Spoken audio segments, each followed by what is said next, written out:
Well, thank you so much for that, Kate. And the introduction was top tier, top notch.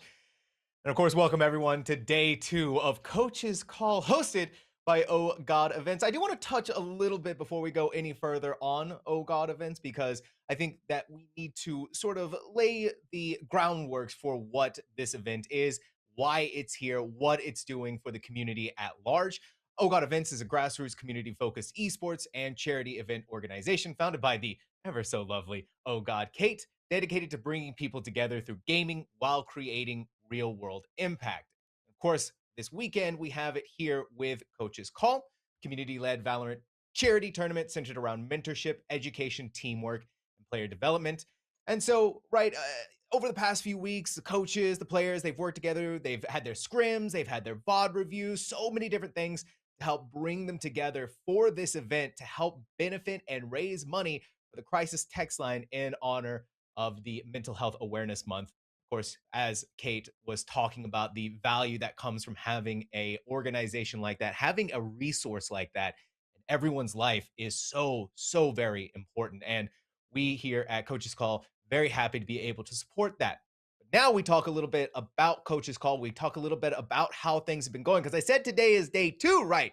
That means there had to have been a day 1, and day 1 was insane. There was a lot of things happening, a lot of things going on. But now that we step into day 2, there are some minor changes happening. We're going from best of 1s to best of 3s. So when I say minor, actually pretty major, right? That's a big difference and a big deal into how today is going to work out.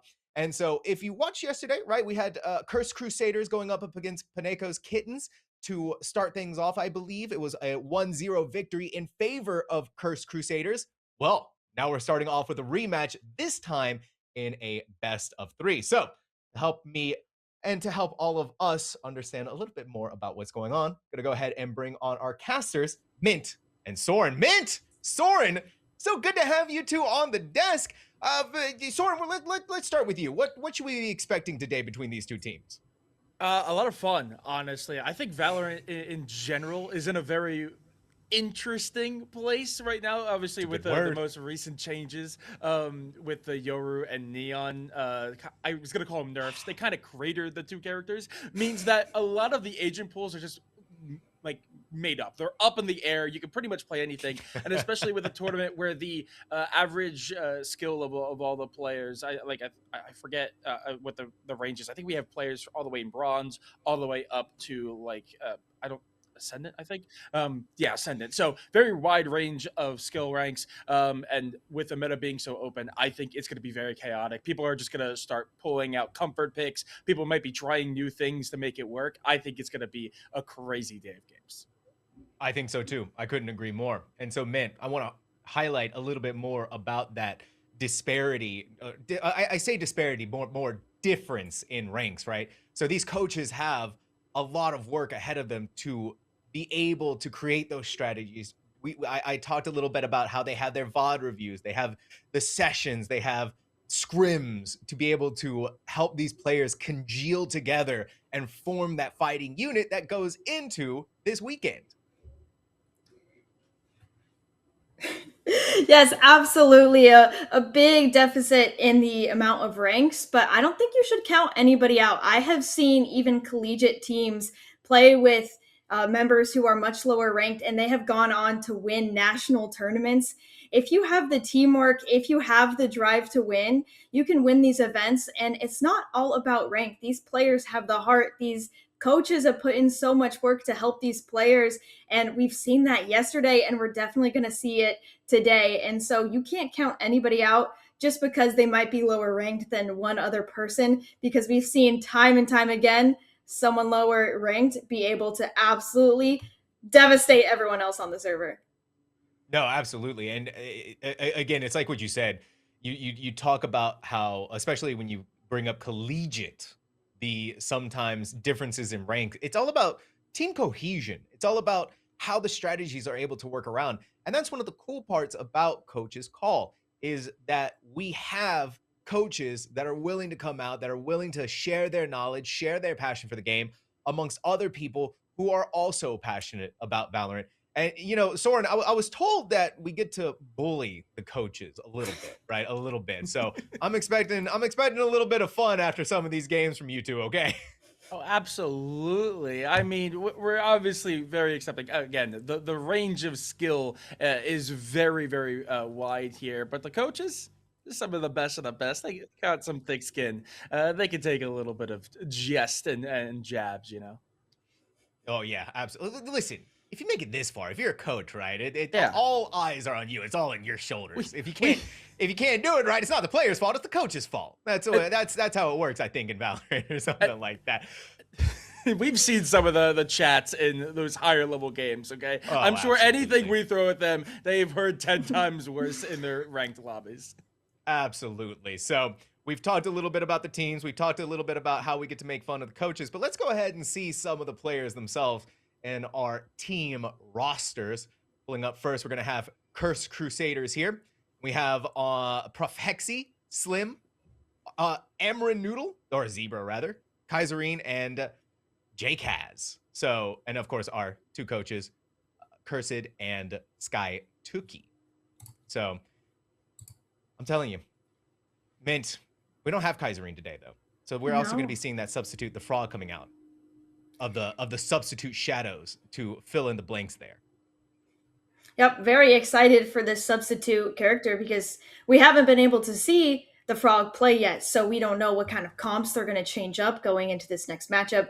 We don't know how the team chemistry has changed with this sub, so we might be going into something we haven't even seen yesterday. Exactly, right? Something that we haven't seen, something that will maybe throw a wrench into the works of either one of these teams. But now we've got a look at Curse Crusaders. Let's see Paneko's Kittens. Wild name, by the way. A small banana, Chaotic Life, Electo Noon, and SR Zorua. And with, of course, our coach Paneko and assistant coach, and I'm just gonna have so much fun saying this, Froggy Meow Meow. Listen, I'm gonna have so much fun with that. I'm gonna have so much fun, Soren. Yeah, absolutely, Sam talks. And honestly, I do think this is going to be a very interesting game because obviously we already mentioned the fact that Frog is coming in for Curse Crusaders. And notably, Curse Crusaders is the team that won this last matchup. So Paneko's Kittens obviously going to be looking for a little bit of revenge. And who knows, they might just have the perfect opportunity catching the team after playing with one roster for 6 games or 3 games yesterday, catching them off of a fresh roster change. So this might be the perfect opportunity for them. And speaking of opportunities, right, Soren, this is the big highlight of today is moving from best of 1s to best of 3s. So you get more opportunities, you get more chances that you wouldn't have had out of that best of 1, right? Oh, absolutely, Mr. Sam talks. I mean, we going from best of 1s to best of 3s is a complete change of pace. It's the reason why grand finals always feel a lot different than groups or even the rest of playoffs because they usually see that jump up in the series. It's when that series gets longer, you have to have a deeper and deeper strategy pool. So best of 1s are great. They're really good for setting kind of the tone of the tournament. But now that we're in the meat and potatoes, the best of 3s, we really need to see quality rise to the top because you can get lucky on a best of 1. You need to be skilled in a best of 3. Ooh, lucky in best of 1, skilled in best of 3s. I like that. So best of 3s, but where are we going? What are the maps looking like? Well, good news because we have those on lockdown. We're going to be starting off with Haven, moving into Pearl, and if we need to, our final map of Lotus. Unfortunately, we don't get to see the return of Ascent just yet, but this is where everything is going to be taking place on. This is where the battle is going to be happening. And I want to talk to you real fast, Mint, because, right, we were saying that it's absolutely going to be split, right? Somewhere in here, there's going to be split. No split. And No split. we were talking a little bit beforehand, too. You were really excited about the Pearl pick. I have to say I am a Pearl defender. I think that it does get a little bit more hate than it probably should. And like you said, I am a little surprised by that split pick. It was a 15-13 game. So Paneko's Kittens actually had a comeback during that game. They brought it all the way back. I think they had a lot of good things to show on that map. So I'm actually surprised that they were the ones to ban that going into this matchup. But that means our first map is going to be that Haven. You have a 3-site map, which means it's going to be attacker sided, and it's going to be Paneko's Kittens on that attack side. And looking at some of their last games, their defense side has been a little bit weaker. So this attack side is definitely the one they want to be starting on because it is their stronger side.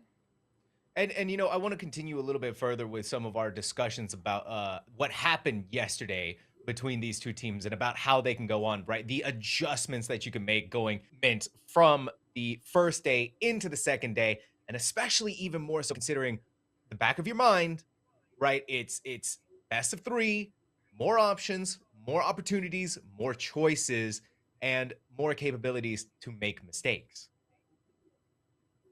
You really can't be making these mistakes because these players will capitalize on it. We saw yesterday, you would take a little bit too long to plant the spike and suddenly the round would be over, or you would peek 1 second later after one of your teammates and suddenly you're now in a 4v2 when you should have been in a 3v1. So making sure that you have the mental resilience throughout this series of 3, if it goes to all 3 maps, is very important because, like you said, whichever team wins this best of 3 is actually going to be moving on to our game 2 today. So it's very important that they keep that mental resilience throughout all of these 3 games and the next 3 games they play later today. Yeah, Soren, that's a really great point to make as well. There's going to be a lot of Valorant being played today. There is a gauntlet, an endurance run that they have to make it through. And that can wear you down, right? That can be kind of a lot to absorb, especially for players who may not be used to that sort of gaming lifestyle of let's just play 6 to 8 hours of Valorant. Oh, absolutely. And on top of that, you also have to think about the perspective of the team that's waiting in our second game, because we already know that the one team, Sierra Miedo, is waiting in the wings for that second game to start. That means for this map, not only do does the team that win have to keep that momentum, stay mentally strong going into the next game, they have to overcome the task of the fact that Sierra Miedo is going to be able to watch this game. They're going to be able to watch the series and go, okay, we know what to expect. We know who's on form today. We know, Sentinel player might be having a rough day to start. Initiator player might be having a rough start. Who knows? But they're going to have that information going into match number 2. And that information is going to give them that leg up. So whoever wins this series not only has to keep that momentum, but have to have a deep enough pool that they can pull out more tricks going into that second series. Man, and now we have Agent Select down in the lower third. Crusaders, Paneko's Kittens. Soren, it's like looking in a mirror. Except for I'm not seeing my own reflection. I'm seeing the two teams reflecting against each other because we have the exact same team composition on both sides. And, this feels like Haven flavors. Yeah, absolutely, Dr. Sam Talks. I mean, looking at it, the mirror composition doesn't surprise me too much. Right now, with the double duelist meta that we are currently in, it pretty much is just that classic triple of the initiator, the controller, as well as the sentinel, and then some combination of an entry or sometimes just a straight up opping duelist and a contact duelist, a duelist who can play in second and get those secondary fights. And right now, Jet and Phoenix, especially on Haven, are just kind of dominant in that regard. So I'm not too surprised to see that we're getting a mirror composition, especially with how classically strong Sova is. It feels like Sova has always been strong in the meta. Maybe not the strongest, but he's always been a viable option. Killjoy is one of the best at controlling sites on this map. And Omen is just one of the most consistent smokes in the game. So especially with how up in the air everything is, this feels like a very comfort pick heavy map right now. So I'm not too surprised to see these mirrored because all of these agents are really good in their own right. Yeah, Mint, right. The neon nerfs hitting a little different right now. Haven used to be her playground. Haven used to be the scene, the talk of the town for Haven. Not so much anymore. And same could also be said for Yoru, but we already know that the Yoru nerfs hit hard, they hit fast, and that agent's been left behind in the crater that may never climb out of, or at the very least going to be stuck down there for a little while. But it's still double duelist reigning supreme on Haven. It's Jet and it's Phoenix. Yeah, two very viable agents, and I'm actually kind of surprised that we didn't see a Neon despite her nerfs. I think she is very much still a viable agent. We see her still being played in pro, and so Paneko's Kittens actually just gonna default to their comfort. This is the same composition they played yesterday on Haven, so very good. And again, with that Sova pick, no matter how much he's been nerfed, people are always still playing Sova on this map. He is just the initiator to play on this map, and Jet, she lost her way for a little bit, but she is back and she's better than ever. And especially when you have these players who are so good with that Blade Storm get put on that Jet, it's deadly. And that Phoenix ultimate, the run it back, is only 6 ultimate points.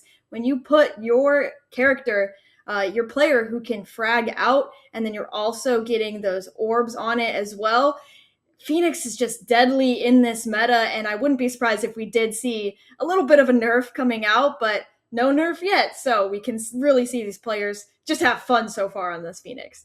Yeah, just have fun, have a good time. And I think it's also, right, the mirror matchup is a testament to what we're seeing from both of our coaches, that of course being Cursed and Paneko, where they have sat down, they've gone through, they've combed through the books, they've had the ideas, they've had the plays set in their mind.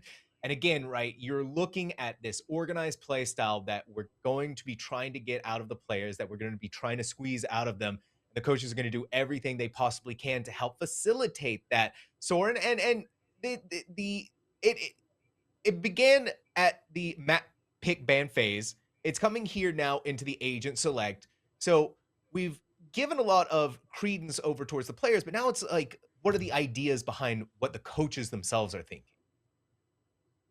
Yeah, Professor Sam, I definitely was thinking about that as I was seeing these compositions come through. And one of the things I really did notice is I was realizing that these compositions we could have seen back in like 2022, 2023.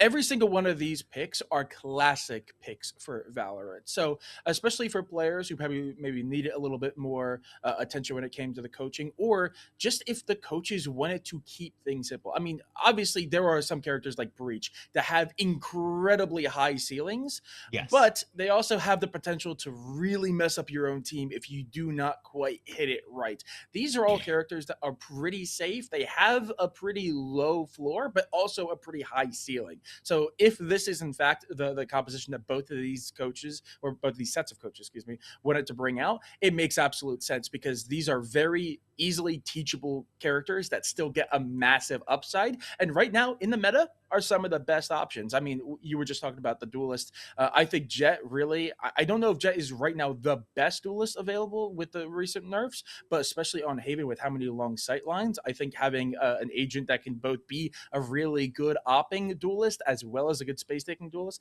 I think it just absolutely makes sense. No, excellent points. Honestly, it's these are agents that, relatively speaking, uncomplicated. There's nothing Yeah. too fancy about them. The coordination required to make them work isn't a massive task. It's still a task in and of itself. Let's not beat around the bush there, but it doesn't require that, okay, throw in the Sova Dart, throw in the Breach Stun, put down the smokes, dash on the site, Yoru TP, or throw up the fast lane and dance all around inside and out of it. And Mint, right, it's that idea that the coaches, again, they have to adapt with what they have. And of course, right, we're not saying that the players themselves don't know what they're doing, but it makes it easier on the players when we talked a little bit about what comfort picks could possibly be. Oh, absolutely. You only have 2.5 weeks with these rosters. And if you're going with an Omen one trick and you're going to say, okay, you have to learn Astra and you have to be perfect on Astra, you're going to run into a lot of issues with that because Astra, like you said, has that higher ceiling. So, along with that, you are teaching these players who may not be as versatile as what we might be used to seeing on the pro stage. And we just have to remember that these are people who are using this time to learn and be better, and seeing them try out all these agents that they are playing, it's going to be so fun to watch. And also, I think we've seen a really good showing so far throughout this whole tournament so far. I have seen some team flashes on the Sky, but we don't have a Sky going into this map. So, I mean, it shouldn't be an issue, right? Maybe. Hopefully. Listen, a little flash here, a little flash there. It's all part of the game. It's all part of the fun. Listen, we've all seen the tier 1 professionals flash their own teammates too. So if the pros can do it, then we can do it too. Everyone can do it. It's what makes Valorant so much fun. Now, we've talked a lot about the game, so I do want to give a lot of reminders out there to everyone that Coach's Call is helping to benefit the Crisis text line. So, right, Kate talked a lot about it at the very beginning of the stream, but it's one of the charities that she supports greatly, and everyone here also at Coach's Call. I myself personally am a very big fan of the Crisis text line, and of course, being in Mental Health Awareness Month, very even more so important that we help to support it and help to benefit it as much as we possibly can. So, reminder to everyone out there, if you would like to donate, type an !donate. You can leave behind some very fun messages. Who knows? I may even read them. I probably am going to read them. Let's be real. So write something funny for me to read. It'd be great. So make sure that you guys go and check that out. And of course, we have some amazing giveaways to go along with that, thanks to our sponsors over at Corsair and Zenny Optical. If you'd like to go ahead and take a look at them, right? We have the !donate for the Crisis text line, and we have !Corsair giveaway along with the along with the Zenny options as well, and then the Valorant in-game surprise raffle for the Riot Gun Buddy. If you'd like to take a look at that, !Riot Gun Buddy. Fortunately, though, we've run into a slight tech pause that's preventing us from getting the game started. So we're going to go to a short break while we get that sorted out. When we come back, hopefully, we'll be jumping into some Valorant. And we are back, getting underway here. Game number 1. Thank you for dealing with us while we deal with those technical issues, but we are getting started for the day. Haven is our first destination. If you're just now joining us, my name is Soren. Joining me across the desk is Mint. Mint, how are we looking as we get into this first map of the first series? We're looking pretty good. Like we mentioned, we literally have mirror comps here today. So it's literally going to be the battle of the Sovas, the battle of the KJs, the battle of the Omens, the battle of the Phoenixes, and the battle of the Jets as we go into this round. So we are looking towards a C hit here, but that is where exactly 3 players are here lying in wait for this team.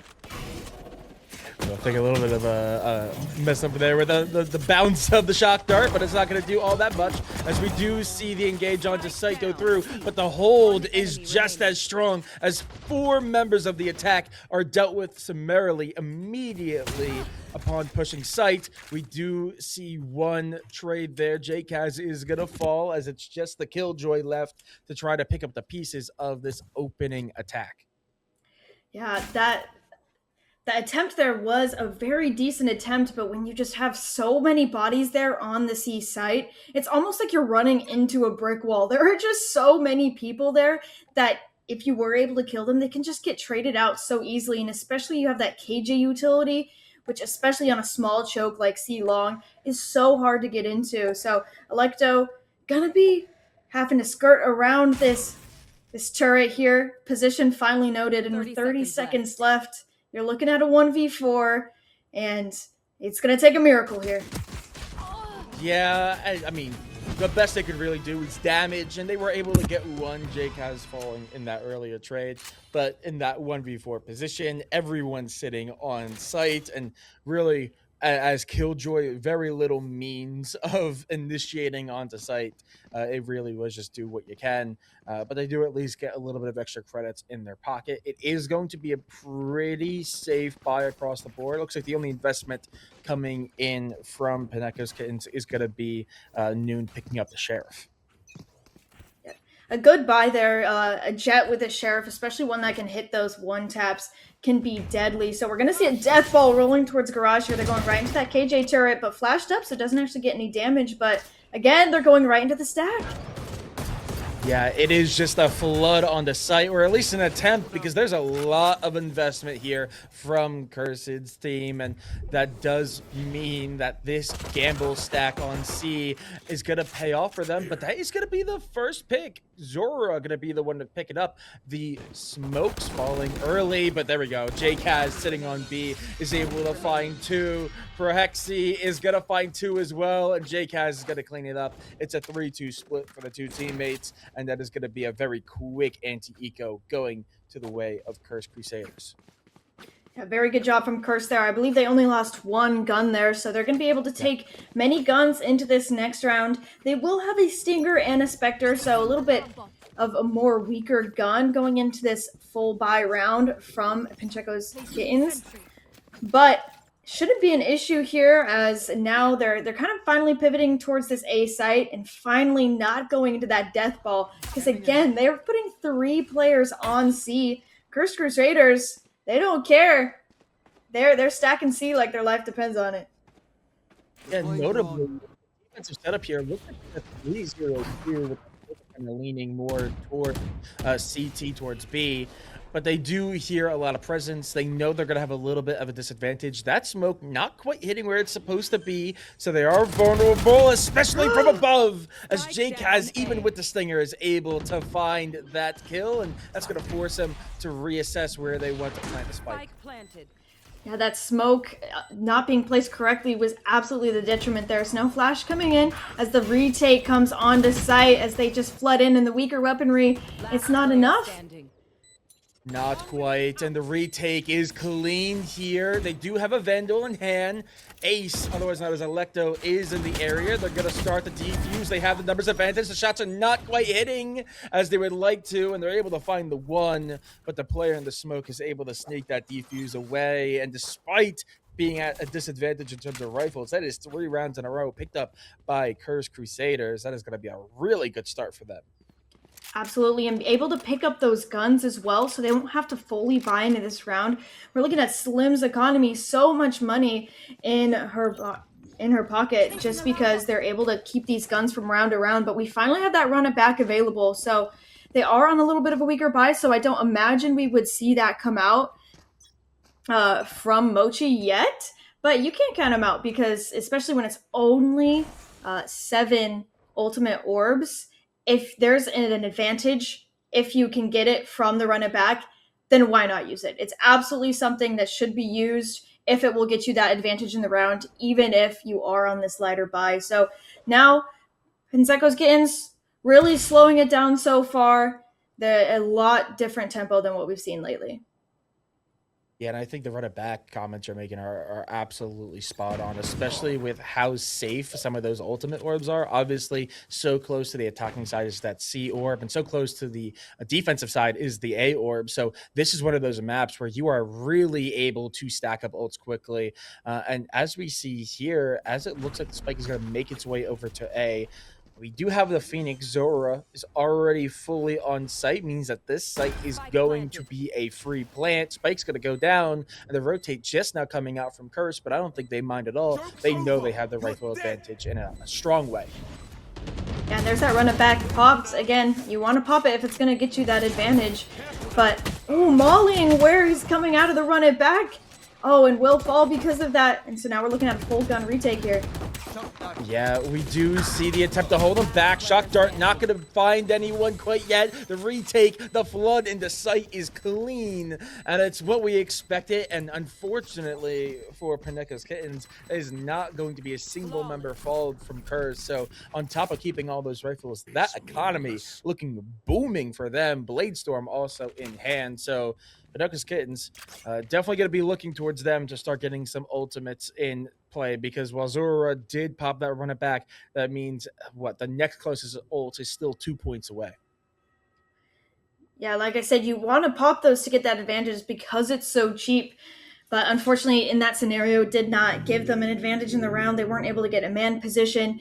But Mochi was able to walk all the way up A that round, completely took the A site with nothing but the sheriff. They didn't encounter a single person. So if I was Paneko's Kittens, I would be pointing that out in this timeout. Hey, their A site is weak. They're not playing people on it. They're choosing to stack these other sites, and they're playing for retake. So now when you're looking at what the adjustment should be, if you want to hit that A site, you need to figure out the adjustment to your site holds, because it's the retakes that are really taking them out. So how do you adjust your site holds so that these retakes don't have the same value that they have been having so far in the map?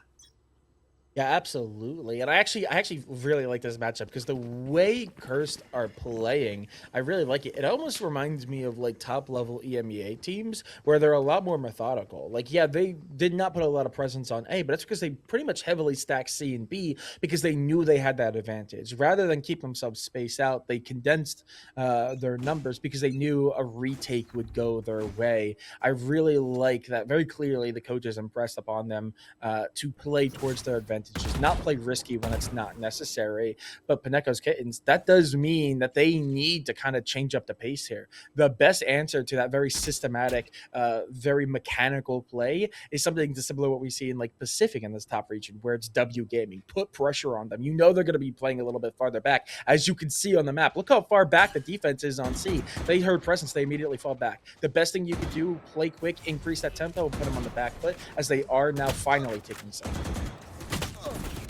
Yep, a very good discipline from that team. They don't want to take the advantage fight where it's a 2v5. You know, they're going to fall back and play together as a team. So great adjustment from what I've seen yesterday. Yesterday, I saw a lot of 1v1 fights. So great adjustment that they made to play together as a team, as now they're going to start setting up this utility for the retake. And now it's going to be our first gun v gun. We only have the Blade Storm online, so it's all going to be gunpowder here. Okay, J-Kaz, one of the players we were told to look out for, immediately finding impact before it started out. Noon finds one, but then the kills flood in with the retake. It is set up for post-plant, but unfortunately, there is just not enough members of Paneko's Kittens to really have a say. And there's going to be a 5th round on the board, and that is probably one of the most rough situations. Usually after pulling in a timeout, you really want to win that next round, but I mean, right now, Cursed just looks so clean with it. They've been doing a phenomenal job, and actually, we do have the comms as we're going to listen into Cursed Crusaders this round. They might still buy here, get jet knives from Orb, unless they play KJ Orb. Yep. KJ, wait, KJ, Silva. I'm just holding the direct A line. Yep. Silva darted from a lobby, I'm pretty sure. Nice, good pick. They're trying to break my util. One C long. Kinda- I don't know who it is. Okay. I They're gave, just doing I'm sheriff. gonna, They're just doing sheriff. I'm gonna rotate first. that's a sheriff. They didn't buy, unless it's a weird buy. Mm. I'm a little bit wider. They don't Picking have up- any flashes. Picking up a little bit of B for you.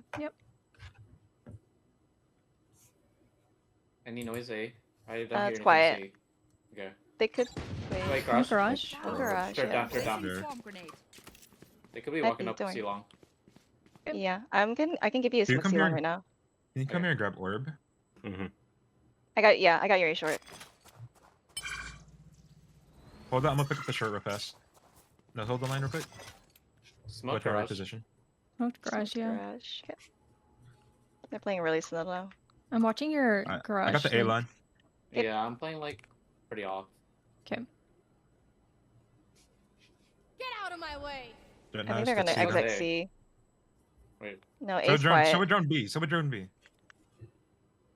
30 Yeah, seconds I left. smoked B main. They're pushing out. Running up B. Dart, dart, dart. Blinding now. Outside. Yeah, They're they're on on. down. Oh wait, Oh, two jump up, two up. I'm playing I good. want to Good go down. off. Two pushing A link right now. B's clear so far. They got a Time, flank. time. Enemy remaining. Time. Time, Yep. 12 seconds. Taps the plant. Yes, Nice. yes! Good job, guys. Let's Nice. go! Thank you. Let's Get go. those Okay. 30 kills. Get those 30 kills. I'm getting it. Let's I'm getting it. go! Let's do the same thing. Same setup. Wow, Man, the what? comms seem really good over there. Very clear, very concise, and also super supportive. Calling out when time was ticking, calling out proper call. I was really good listening. Yeah, and they were even doing things to ultimize. That's not the right word, but the ult on Phoenix. They wanted them to get that orb. And one thing I thought was very interesting is that they have these 3 players towards A with the operator. So usually teams will just like stick the operator onto this A long angle and kind of stack these other sites. But Cursed Crusaders is actually choosing to stack 3 towards this site. So I really did find that interesting, and I love that they weren't getting aggressive once they found out that Paneko's Kittens didn't buy into that round. They didn't want to give up their guns, and they didn't get overly aggressive, and I think that was a very, very good adjustment for them. Yeah, absolutely. As I said before, that methodical play that is just constantly working out for them. We do see them try to push up towards mid again. Obviously, they had a lot of success in the early parts of that round. And this time around, they're actually able to get a sneaky angle on to Amranoodle, as going to open up proceedings over on C and allow Spike to go down with this Omen pushed up super far in the garage. Yeah, great spot to be in.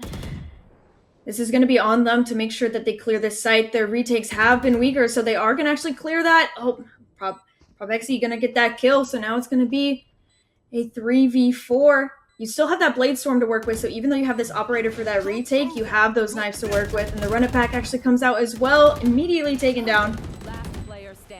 Yeah, as we see the flood come through. Another post-plant situation. Do they have this set up? They are going to invest the Hunter's Fury. It's going to force them off, but they're only going to invest the one. It's a 4v1. Molly's going to do the damage. Can they deny it? No, they can't. Swung out and dealt with, as that is 7 rounds in a row for Curse. Banana really trying to make something happen with that Hunter's Fury, popping it at that last second to kind of stop the plant. It did for the first half, but choosing to put it away and take those gunfights and wasn't able to deny. So now we're looking at a 7-0 deficit. And if you're Curse Crusaders, this is the best case scenario for you. This is an attack cider map. And to take the advantage so far in your defensive half, if you're Curse Crusaders, I would say you're looking at this map and you're smiling to yourself a little bit. Absolutely. I mean, Coach Cursid, this is good Skytuki, must be living a life, smiles across faces here, because they know, especially with the second timeout being used so early on, they know that their opposing coaches are struggling right now. They get their soldiers back in line, trying to figure out how they're gonna close out the second half of this half, because it is looking all Cursed Crusaders here. They are just looking so clean, and I really do like that mechanical play. Again, it reminds me a lot of what we see at MEA. Obviously, North America a little bit more fluid, but especially in Pacific, when you know you have a player who's like incredibly good. So like JKaz is the kind of player that I keep looking at. Obviously, 12-3-0. Typically, what we would see in a team like this is they would have JKaz kind of have that Durka role where it's a Durka go kill. Hey JKaz, go find a kill somewhere. But they're not doing that. They're playing smart. They're having them play back and letting their opponents run into them and taking advantage of their positioning. So really good play from Cursor across the board. And I'm not surprised to see that they're not changing strategies all that much, but just being pushed up, but dealt with by Frog. Yeah, I pointed this out a few rounds ago. Ooh, it's actually going to be Moki to fall on the other side, but I pointed this out that they have that operator on that long line, yet they're still playing 2 in that short angle, and it paid off this round as the operator actually missed Noon pushing up. And a great play from them, just so methodical. And now there's only 3 people left. And look how far back that Prop Hexy is playing. Just allowed to play so far back, just waiting for her utility to make any noise. Doesn't need to take any gunfights that are unnecessary. She can just completely pay for the utility. And look at the coaches. They are locked in here.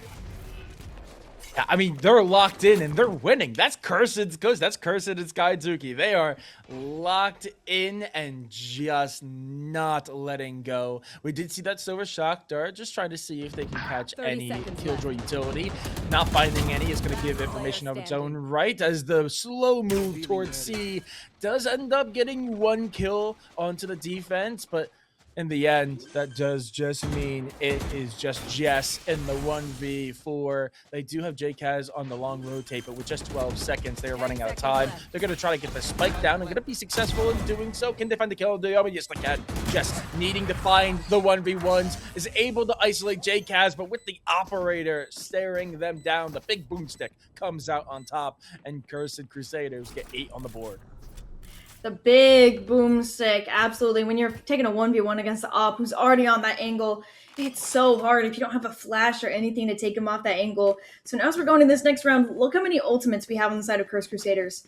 You're already up 8-0. You have so much money in the bank here, and also you're looking at 4 ultimates, and 2 of them can be absolutely round changing. That lockdown can delay the spike plant, or it allows for you to get the whole site on your retake. That Hunter's Fury does such a good job at delaying, taking them off the spike plant or also scattering the defenses they're trying to set up for the round. So it's going to be all full A. This is the first time we've seen this little bit of whiff from JCast. They're going to have to back off, but there's still 2 players out towards short here. Aldron coming through.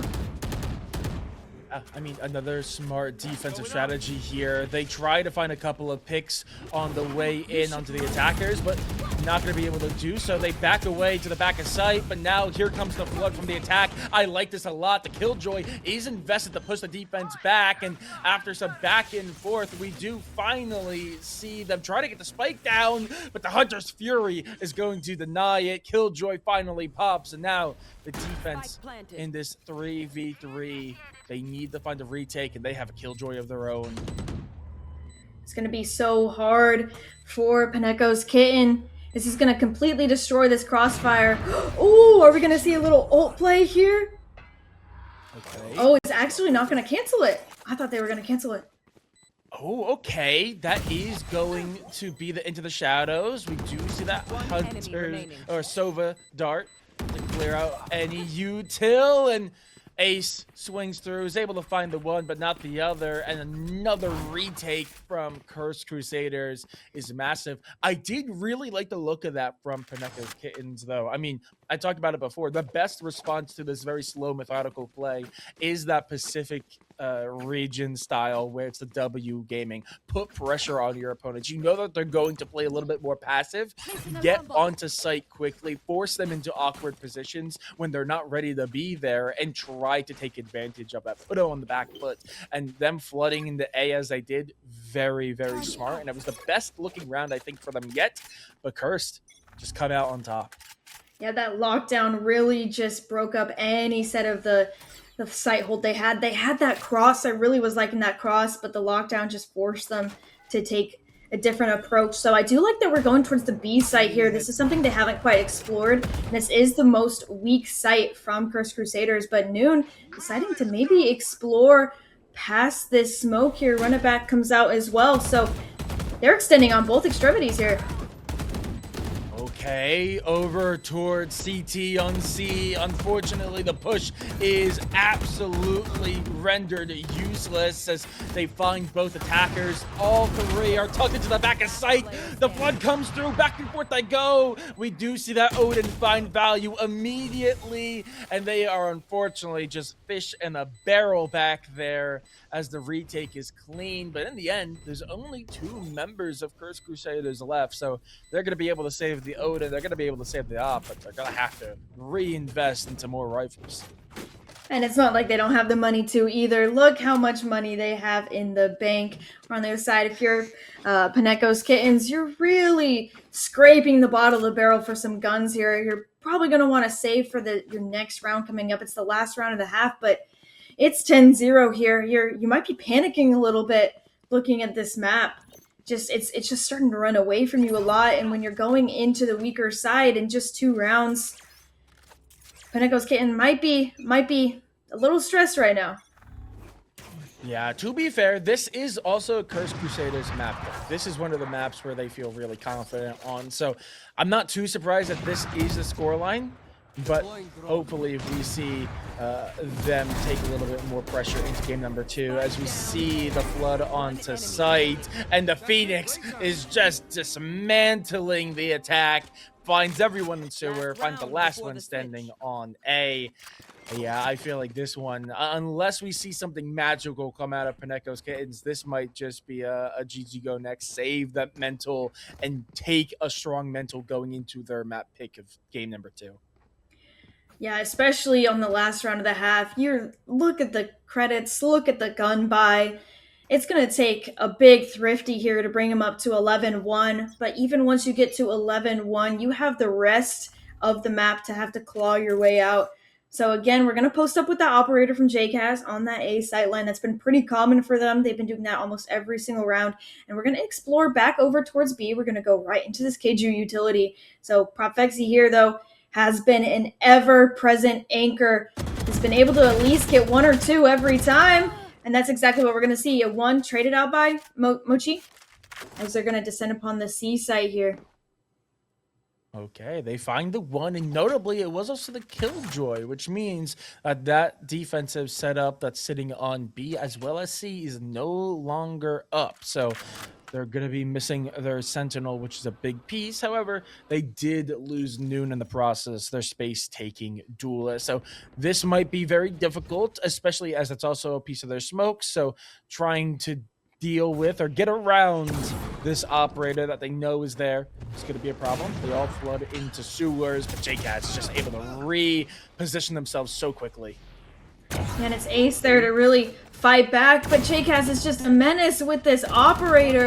An ever-present force pulls out the shorty. Oh, and from the back just ends it. A 12-0 half. You know, I'm a little speechless. I haven't seen a 12-0 half in a hot minute.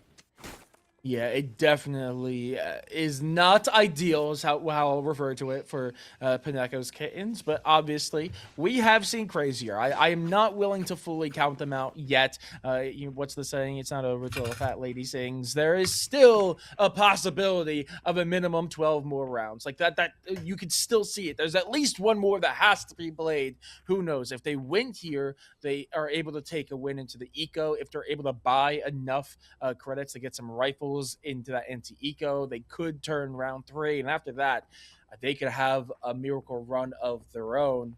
But it is all going to have to start here in the pistol, where it comes down to how good this hold is. The 3v5 over on A. Ooh, that dart scanning out so many of these players, and JCat is actually the first one to get that kill, and actually putting that curveball away. Slim not looking. The hot hands gonna actually be able to get Mochi that kill. And they're still fighting. And it's on site. Carnage. We finally see some kills go the way of Paneko's Kittens. And now in the 2v1, Frog, the substitute filling in for Kaiserine, has to do it all to close out the map, and is not going to do it. You can take 12 in a row. You can't take 13. And that is going to be the first round picked up by Paneko's Kittens. This is the momentum swing. They need to be perfect if they want to take it to overtime. But you know what they say, it all starts with one round. It all starts with one. Are we about to see a legendary comeback from Paneko's Kittens here? They have been so good so far in the tournament. The games they lost yesterday were close, and I know they have the heart and soul for these games. So going on this defensive half, they are going to split up. All players really spread up as Cursed Crusaders barrel towards this B site here. Absolutely. Push comes through, flooding on the site. 4 members sitting on, and looks like it's a full flank angle. A little bit of investment there as well, as we see that outlaw, but Propexy finds 2 with just a classic make it 3, as they are single-handedly making this round winnable despite it. Now, Spike is down. It is a 4v2. Paneko's Kittens need to make magic happen, but the close range, the right click of the classic, and now 1v2. Similar position, but vice versa now. They have to isolate these 1v1s, and they're not able to do it. Frog, the substitute, to close it out, wasn't able to win the last 1v2 and win this 2v1. And that is going to be the map 1 taken by Cursed Crusaders. And their map pick, so not surprised to see them come out strong. And Paneko's Kittens absolutely did have some good rounds, but I'm sure they're going to be happy to be making their way over to their map pick. Yes, I bet they're glad to put that behind them, because they did really give it their all, and there were just a couple rounds where it was down to like a 1vx, and unfortunately it was just too hard for that player to clutch up. But a great showing from Cursed Crusaders. Taylor Swift actually has a lyric that says, "Beware the wrath of masked crusaders." And that's exactly what I felt here from Cursed Crusaders. They came out with a vengeance after going 1-2 yesterday during the round robin. They decided to show up and show out today and really show Paneko's Kittens what they're worth.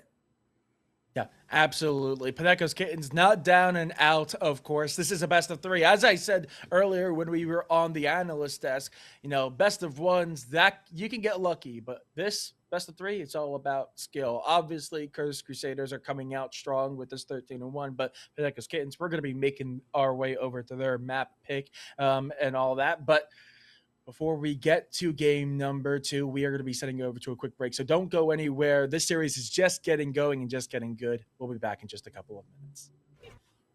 Hello, everyone, and welcome back to Coach's Call, hosted by Ohgawdevents. It was a brutal map 1. At least if you're not Cursed Crusaders, you had an excellent time. It was a 13-1 victory going over to them.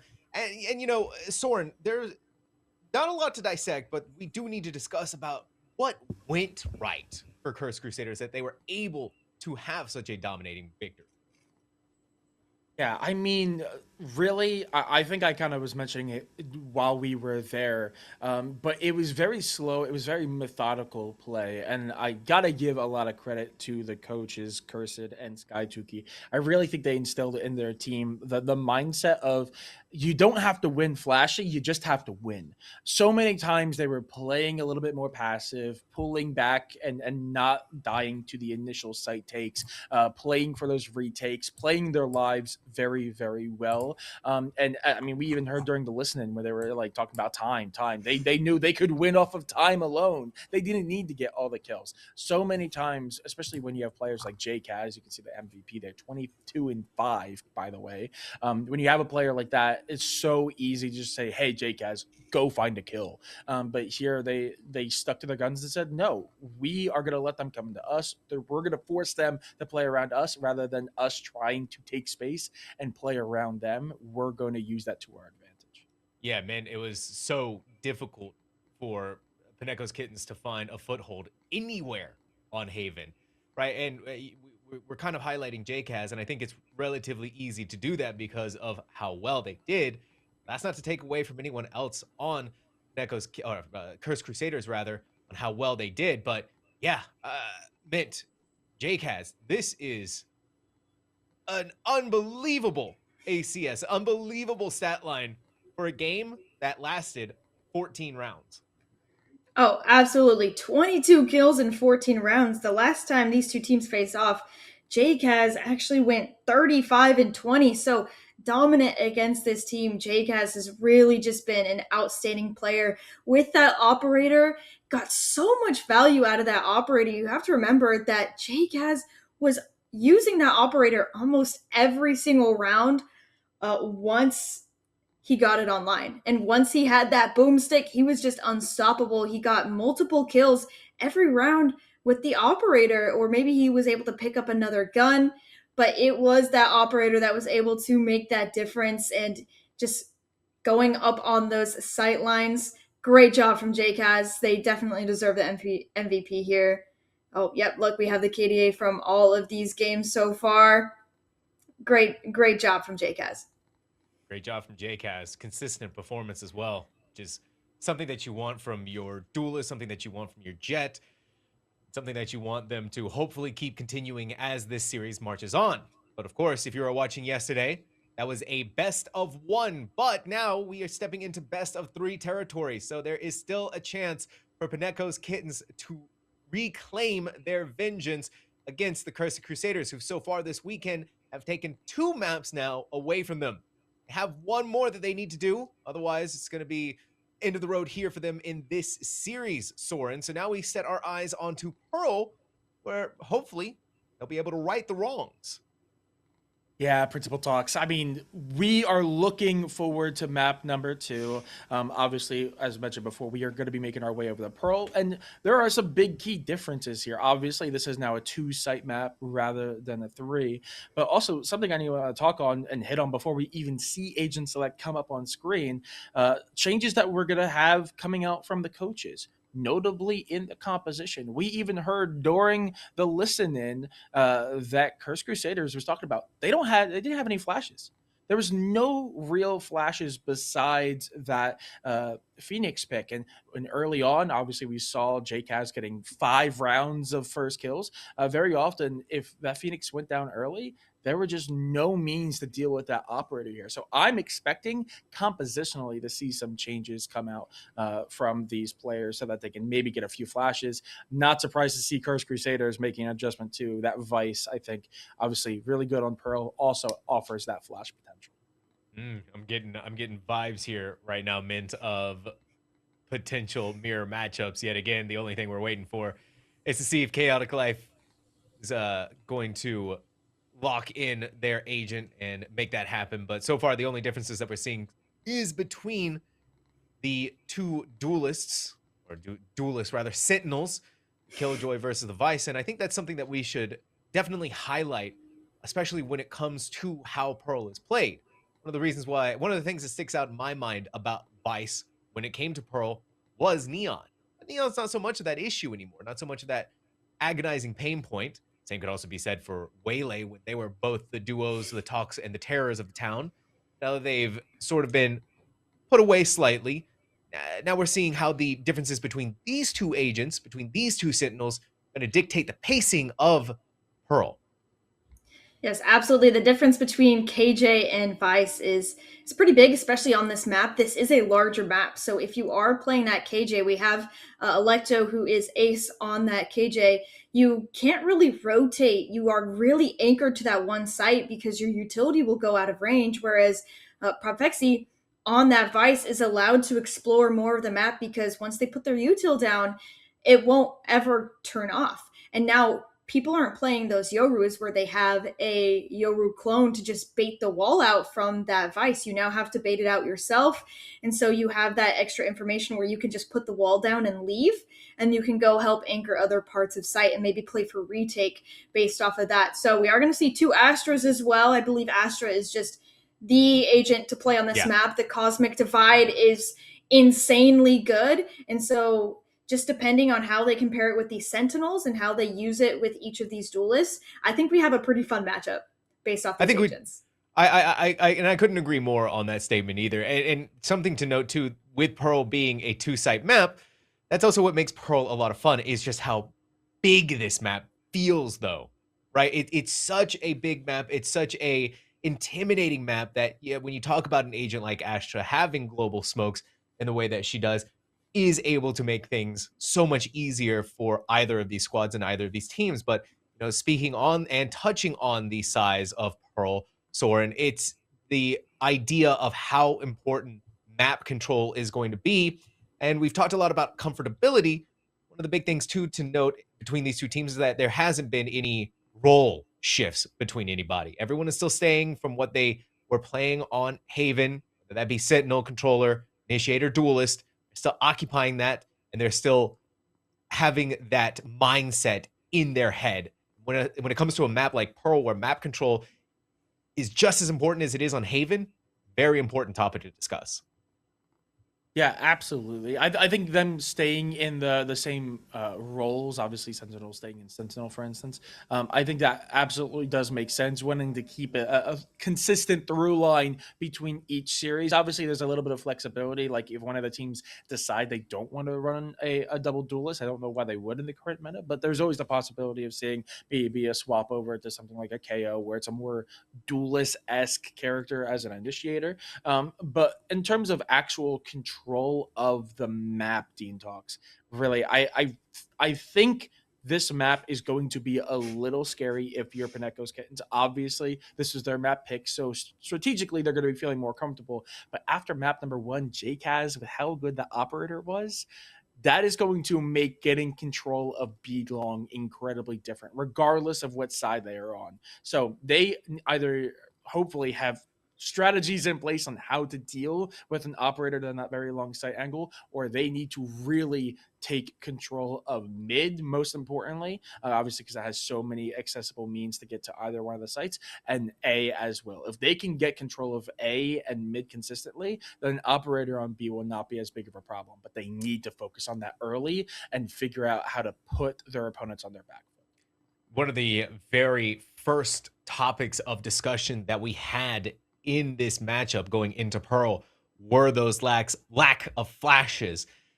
Crusaders filling in that gap a little bit more with that Vice, but yeah, Paneko's Kittens still relying solely on the Phoenix to make that happen. But you know what? I know that we've had enough of us yapping here on the desk. What we all really are waiting for is now ready to happen. It's time to step into our map number 2 of Pearl, where Cursed Crusaders can close it out. They win this series.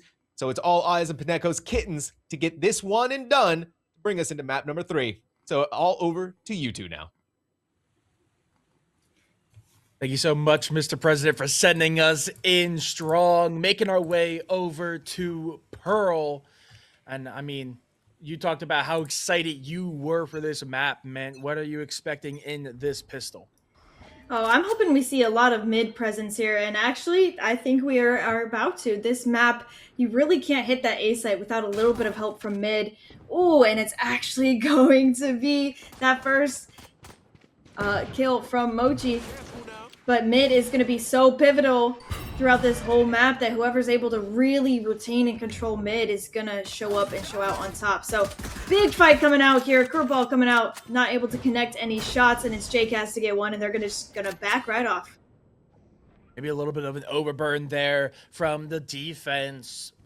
Paneko's Kittens able to find that first pick in mid, but then try to push up to keep the two halves of what's left of Cursed's team separated. But unfortunately, it means it turns into a 4v4. It is just the Killjoy on site at B, has to play their lives, and so far doing the ring around the rosy, able to keep themselves in it for the time being. We have the two players wrapping through halls, as it looks like the attacking side is very, very happy to play super far back. That means all four are tucked away into this corner with very little means of them to get out.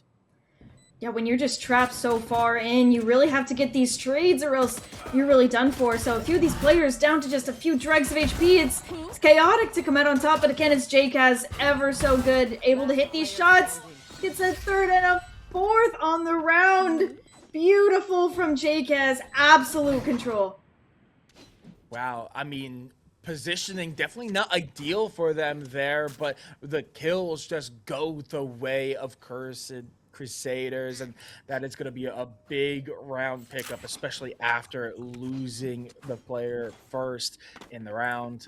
Now it's going to be an anti-eco, very similar to what we saw in the last map. Noon going to be the only player to really have an investment into this round, as they are going to be bringing in a hero sheriff. Notably, only one rifle being picked up by Cursed Crusaders. It's in the hands of Prop Hexy.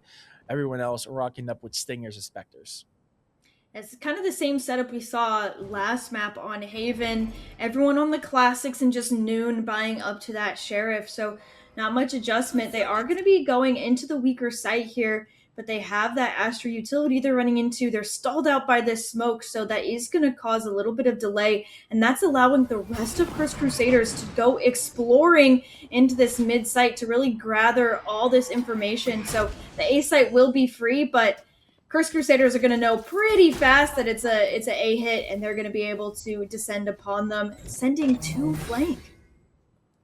Yeah, normally in these anti-ecos, we see teams try to play for a flawed tactics, you could call it.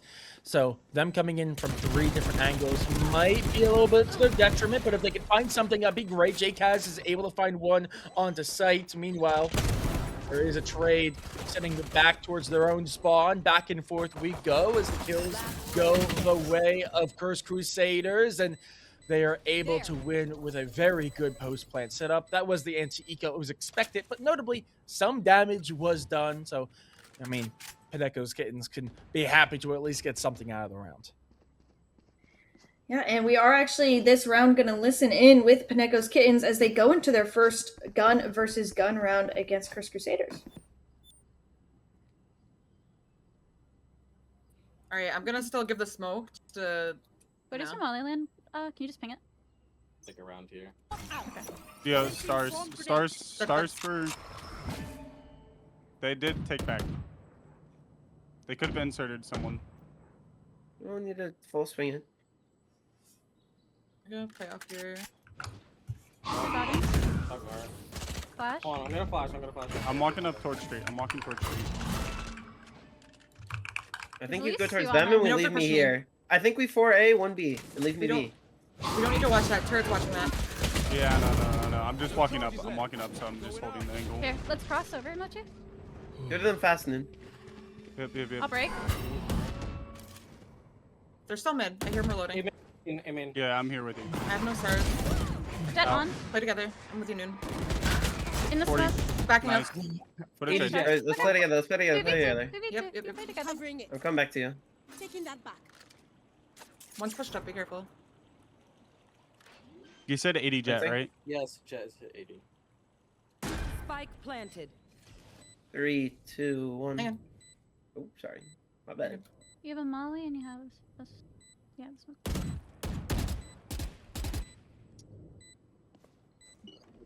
Turned out. Hang on. Destroyed. I'm gonna try to put a star down. Mainly you guys walk out together. Concealment. One enemy remaining. Last one's hit 80. On On site, site. on site. Standing. Nice. Nice! We got there at the end! It's okay! We did it! Let's go. 2 is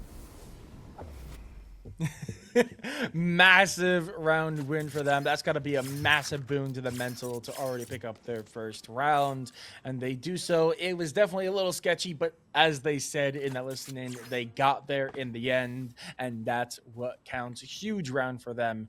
And now we are going into the meat and potato rounds, as it is going to be actually, unfortunately, a little bit of a light buy. I was going to say a full buy all around, but that is going to leave the economy a little rough for the Paneko's kids. Yeah, Soren, you gotta stop lying to people. That's not okay. Yeah, unfortunately. I was lying, but I didn't even realize it. No, great adjustment. You can tell how their mental was not crushed by that first map. You know, they were still very positive during that listen-in. They still were very much in it to win it. They have not given up, and that's exactly what we like to see from these teams. So look at this push-up from A main. All that information is gathered. They know they're not going A. They can stack this B site, and it's Noon with the Sheriff and Chaotic Life as well. And automatically, that's such a big advantage for them. Yeah, that's 2 rifles secured, so that just more than doubled the amount of rifles that they have in hand. That is huge for them. They know roughly where they're gonna be, and they're gonna push through. Mochi finds 1 before Amanrudel is able to find 2 in response, so it's gonna help level out the playing field a little bit more, but now it's a 3v2. Notably, 2 of the rifles that were just secured are now gone, so it is just with that rifle again, as we see the defense kind of pulling back away. This is smart. Even though they don't have rifles anymore, they know they have the advantage, and there's less than 30 seconds to work with as they have to sprint like madmen over towards A to get the spike down. Yeah, and they need to be wary about this Nightfall in the hands of Zebra. Bring them down. When you're playing in that post-plant position, you have that Nightfall that can add so much stall time. So down to just the wire, barely able to get that spike down. We're going to set up for this retake. Like you said, we've lost the guns we were able to pick up, and it's Noon. 6 HP, I believe. It's going to be a rough retake here. Okay, push through, but it's clinical from the defense, as that is a massive momentum builder for them. They have now tied it up here, and that is going to destroy the economy for Cursed Crusaders, and they're able to survive the Thrifty. And now they're going to be the ones leading forward into round 5. What is... The duck is adorable as we go. I haven't seen that one yet, actually, so that made me laugh. But great retake with them. They only had 2 sheriffs there, 1 player down to just 8 HP, but they took those fights together. They played the buddy system, and together they were able to come out on top. So I believe we might see a big A fight happen out this round. Cursed Crusaders have pushed out of this A position quite a few times now, so it might not be punished, though. Looks like they're actually pivoting towards mid here. Okay, a little bit of noise made as they are stacked up in mid, as you said. 3's currently there with the spike, but we see this push up from A main. They have to clear it. They have to be so careful. They're going to spot them, but it doesn't matter. Slim finds 2 before finally being felled. Noon going to be the one to do it. it does give the advantage over to Cursed Crusaders as they flood through Art, try to take some space, force their way onto A. They still have the one coming from main, and they do not hear them coming. Noon falls, and now it is just the Astra and the Killjoy. No initiating tools, no dueling tools. They need to find their way onto A to try to turn this round back into their favor. Yeah, I honestly wouldn't be surprised if we did see a save out here. Looks like they might want to fight out for it, but two of their teammates are pretty weak in terms of money. But that 2K from Slim absolutely opened up the round for him. Slim has been previously played Raze in this tournament. It's been absolutely amazing. So now the time's ticking ever so lower. The spam is coming out. Electo Ace gets one through the smoke, but it's the Molly, the hot hands to come through. Just 2 HP. I believe the spike is halved, but the time is just too low. And it's going to be Noodle. At the end of the day, it's Zebra to bring it back in for Cursed Crusaders. Yeah, that is going to be a big round one. Again, another Thrifty. They had to light buy into that, but they're able to do so. So trading Thrifties back and forth, the two teams are.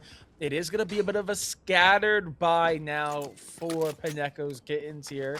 Actually, it looks like they are going to readjust and go for a later buy across the board. Small Banana, otherwise known as Jess, does have a little bit more credits to work with, so they're going to be bringing in a hero rifle, just a Guardian, but at least something with a little bit more firepower into this round. Meanwhile, it is full shields, full rifles, Phantoms, and Vandals across the board for Cursed. Don't know if they're going to expect the super light buy here from Paneko's Kittens, though, so they might still play this a little safe, a little cautiously, despite the clear gun advantage on our screens. Nightfall, there's that Nightfall we talked about coming out, and they're fully going to evacuate the site. That's going to be a free site for Paneko's Kittens here.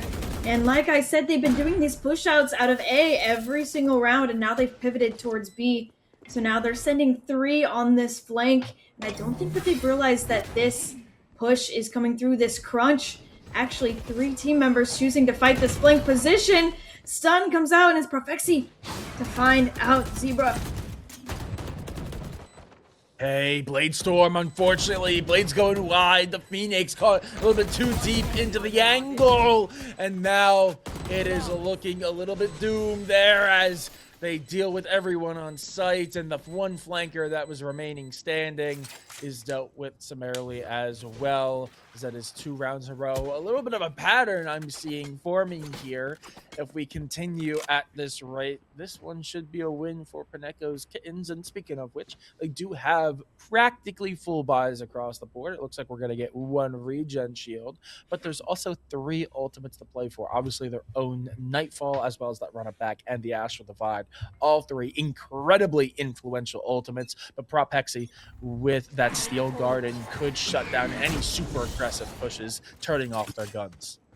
I love that set play. We have that Seize and now Hot Hands coming out to take that early A main space. They still have to run into this KJ utility. It's Ace lying in wait, and the Haunt actually catches Ace out, so does have to fall back, find a new position, and get smoked out. But still, Cursed Crusaders is still not out on site. Prowler finally coming through. There's that alarm bot, but the nanos are there to support, and Chaotic getting 1 in all the turmoil. Alrighty here, Spike not yet planted. Back and forth we go. Trades abound as both teams vying for an advantage. 3v3 is what we end up with here. No one from the defense is on site. Killjoy the only one remotely nearby as everyone's coming through Art. We do see that Nightfall come through. It's gonna land on 2. Are they going to catch it? JCast just 1 health. The runner back is going to find it. Steel Garden invested again. Just a desperate means to push back and delay them. No rifles to use as they tap the Spike. Don't get anything quite out yet. The Flame Wall gonna give a little bit of healing over, and Ace to find 1, catch him on the reload, and the pattern continues as we see Paneko's Kittens pick up their 3rd round. A much closer affair this time around. Paneko's Kittens definitely feeling a lot more comfortable here on Pearl. Yes, we can tell why this is their map pick, and Soren, you called it. This was the round they won. I love that combination of their ultimates there during that retake. They had the Nightfall, and then off of that, they popped the run it back, and it was Moki to be able to get that kill onto the person that was just 1 HP on the back of site due to that nightfall, and then able to push into main and get the information that both players were there. So even though they were getting spammed through, they could take those fights. I love that combination of utility. Great job from both of them. Yeah, absolutely.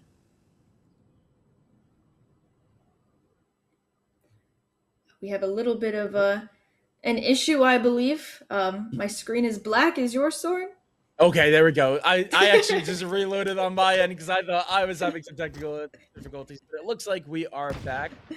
Apologies there as we are getting into the round. Luckily, nothing big has happened, with the one exception, obviously, that most of the members did fall for both teams. So it is going to be a full buy here for Crusaders. Meanwhile, it's going to be a little bit more scattered for Paneko's Kittens. Notably, Noon only having a Sheriff, and this really ultimately means there is no Bladestorm available to them, as it looks like the attackers want to make their way onto A.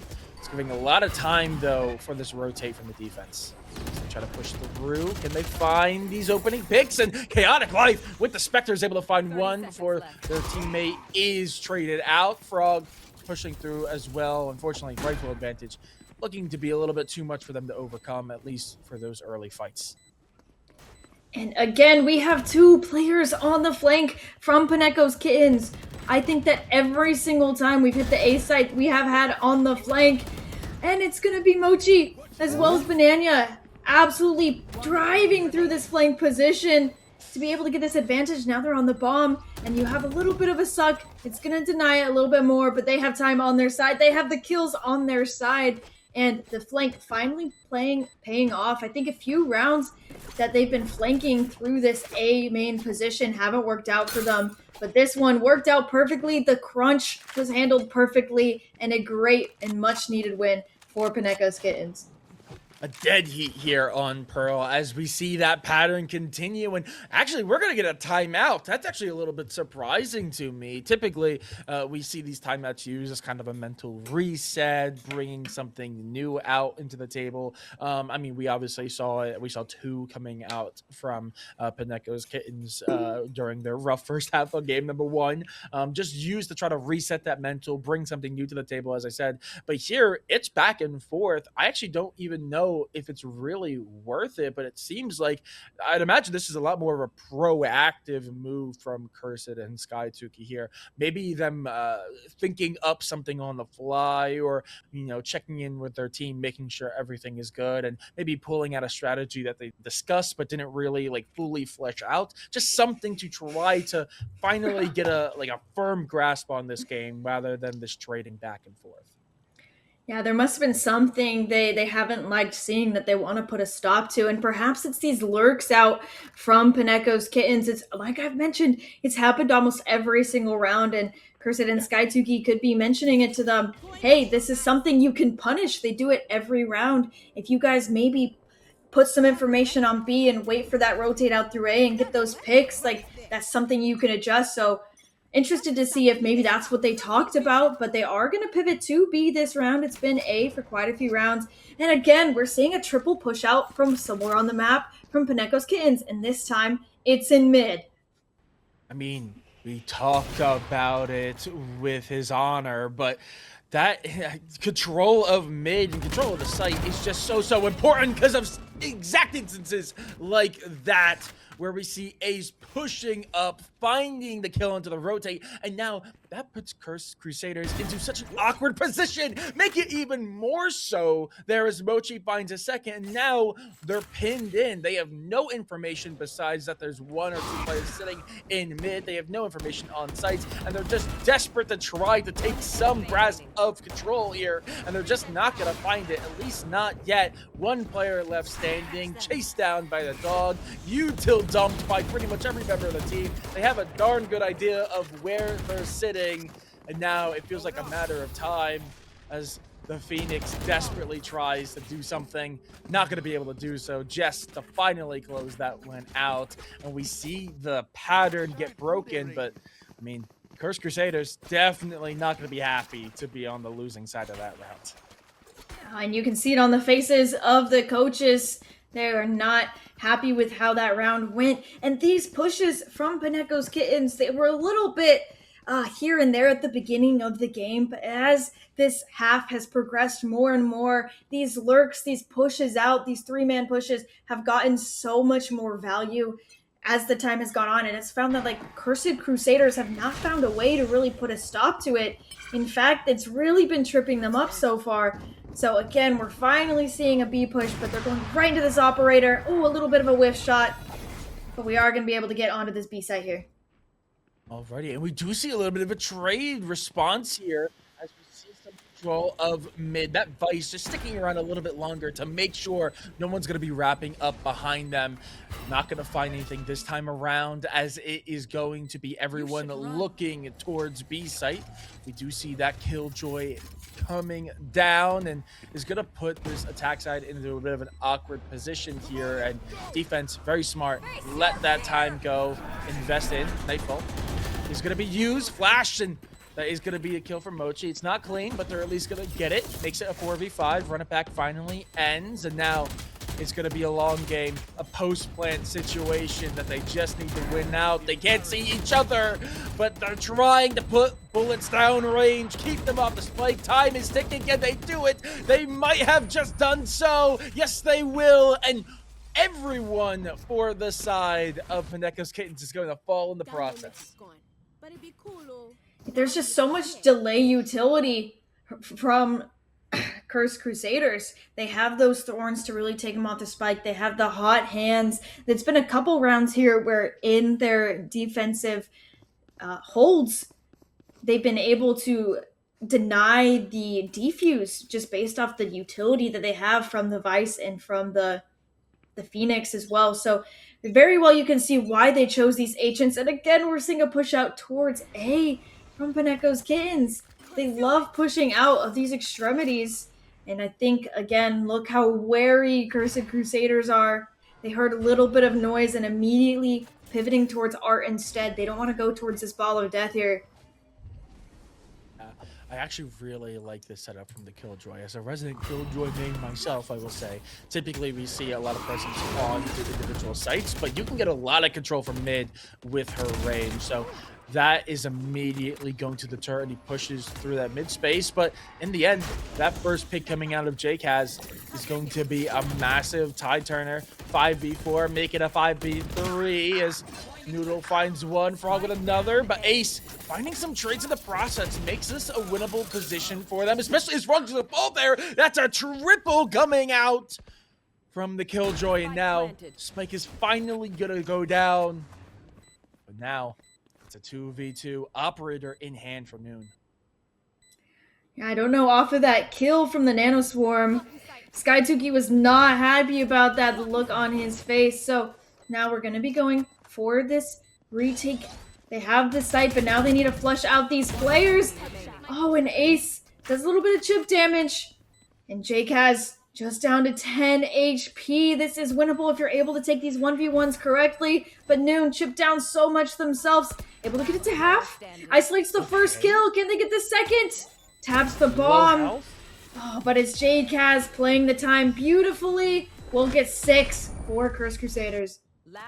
And this is a look that we were expecting a little bit more from, as we saw it in the first game. That more methodical play, playing towards a game where they know they just need to win. It doesn't really matter how. We did not see them playing time a lot for the whole first half, whole first like 2/3 of this map. And now in the last two, we're really seeing it come out, and we immediately see it is working very well for them. So, I mean, Paneko's Kittens, they are going to be very happy regardless if this trend continues. Even if Cursed is able to get the 7th round and make this a 7-5. Again, another attack side at map. They're going to be super thrilled still to have a 7-5 to work around. But that being said, we're seeing a very slow push. Spike is just kind of dropped towards A. Ultimates are invested, but it looks like back towards spawn. There's a little bit of a back and forth we see as Slim falls early. That's no smokes now available for the attacking side. This Curse needs to completely readjust and reset. And we've seen the push out again and again, and they tried to go for a little bit of a fake with that Cosmic Divide. Oh, the Stinger gunpowder just not enough. Easily able to take him down. But that push-up isolates the spike. They tried to go for a fake on that B side, and it wasn't enough, so it's Chaotic to get this second kill here. And now it's a 2v5. This is looking better and better for Paneko's Kittens, and now it's looking the best as they've equalized it to a 6-6 half. A beautiful recovery for them after the last map. Yeah, nothing to separate the two sides here. I mean, a very good bounce back. As we heard during that initial listen in, they were still absolutely in it mentally. That don't say die mentality had not left them. So the fact that they closed this out 6-6, again, an attack sided map, they're not going to be on that preferred side. So they should be feeling pretty confident, especially as is their map pick. Now we just need to see how they shake this out on the attack side. What are they going to do? Because obviously they struggle a little bit on the attack side in Haven, but here on Pearl, obviously it's only a 2-site map, plays very different. If they can set the pace early and win the pistol, take the anti-eco, they'll be feeling amazing, and Cursed Crusaders will definitely have to start sweating. Cursed Crusaders have won the most pistols out of these two teams throughout the whole tournament. But at the end of the day, statistics don't show what's actually happening in the map. So fast B hit coming out. Noon getting a great hit on Propexy there in the back of sight. So that will be the spike down. And they have this whole site available. And they have a little bit of a lurk running for their life as they get chased down here. Run, Ace, run. Notably, though, that is the longer route. Even if Ace falls here, which they probably will in the one. Yep, there we go. That's still a lot of time wasted, and that's 3 members that they spot. So now they know that a majority are coming from long. They're going to be feeling a lot more comfortable. They just need to not fall to the fade. There we go. Now, in the 3v4, back and forth we go. Noon coming alive, Chaotic as well. A triple for Noon, double for Chaotic, and that is going to be a nice, easy round pickup, a pistol round pickup here for Paneko's Kittens, and that is exactly what we wanted to see from them. Great pistol round. Noon and Chaotic together really solidified that round, and may I point out that it is a 6-7 score line. Oh, geez. Yeah. As we go into this round. But look at this gun buy. 4 Spectres and 1 Vandal coming out here as they all descend upon B right into the Vice utility. And they need to be careful because there's a death ball in mid. If they're not careful and not watching their back, this could be a whole different story, and this could be a thrifty. Yeah, notably here, though, no investment from anyone on the defensive side. So that death ball is just rocking up with classics, and they're going to be facing down B long.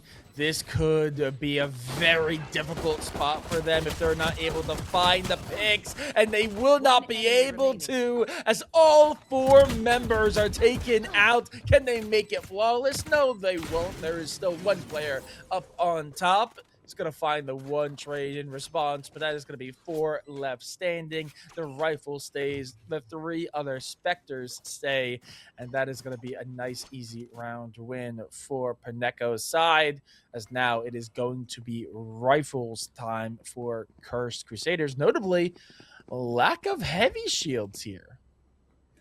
Yeah, I don't think that Paneko's Kittens have realized this, but if they bought an Outlaw here, that's 1 shot with the Outlaw that they could take all these people out. And actually, it's going to be Zebra did not buy any shields at all. Choosing to go into this round, just buying that Vandal. So weak going into this round. They need to take their gunfight smart, or else they could just lose these guns, and it's free upgrades for Paneko's Kittens. So we see finally a fight come out towards mid. A lot of times on this last half and this half, mid's kind of just been given up by 1 team, pushing out and immediately taking that advantage. So finally a little bit of a fight happening towards this mid side, but the spike going towards B, kind of the same we've seen so far from Paneko so far. Yeah, we do see the push out, obviously. That Jet taking space as they're so well known to do. And they're not going to find much resistance. No Vice utility on B as it was all set up on mid. We do see Spike going down. Slim is able to find the first. J-Kaz with another. And that is going to be huge. 3 now falling. Noon is going to do a little bit of damage. The only one with a rifle in hand finds 2. Noon keeping the team alive, unfortunately, will be found out. And now it is just Spectres in the hands. The push out needs to come through. Slim trying to stick the defuse. Pros don't fake. And they are going to get off the spike, but it does not matter in the end. But notably, 2 members just still left for Cursed Crusaders. They take the round, but lose a lot of rifles. So that will give Paneko's Kittens a little bit of an advantage coming into this next round. I can feel it. I might be seeing a little bit of deja vu here. A lot of trading rounds back and forth, Mint.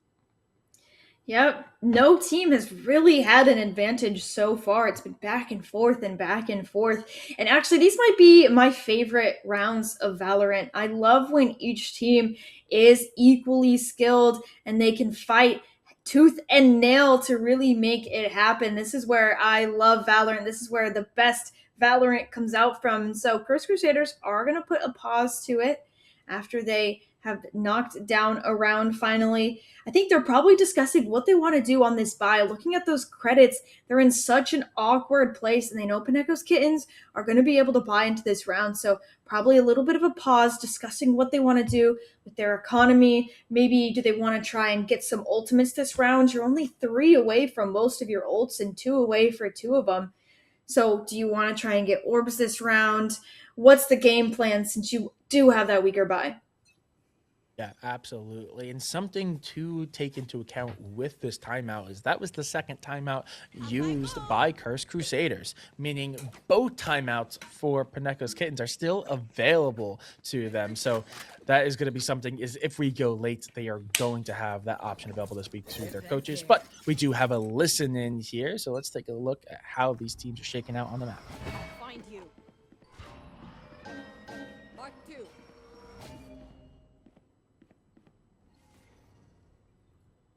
Maybe we don't have a listen in. Maybe it's just the voices in our heads. You're dead.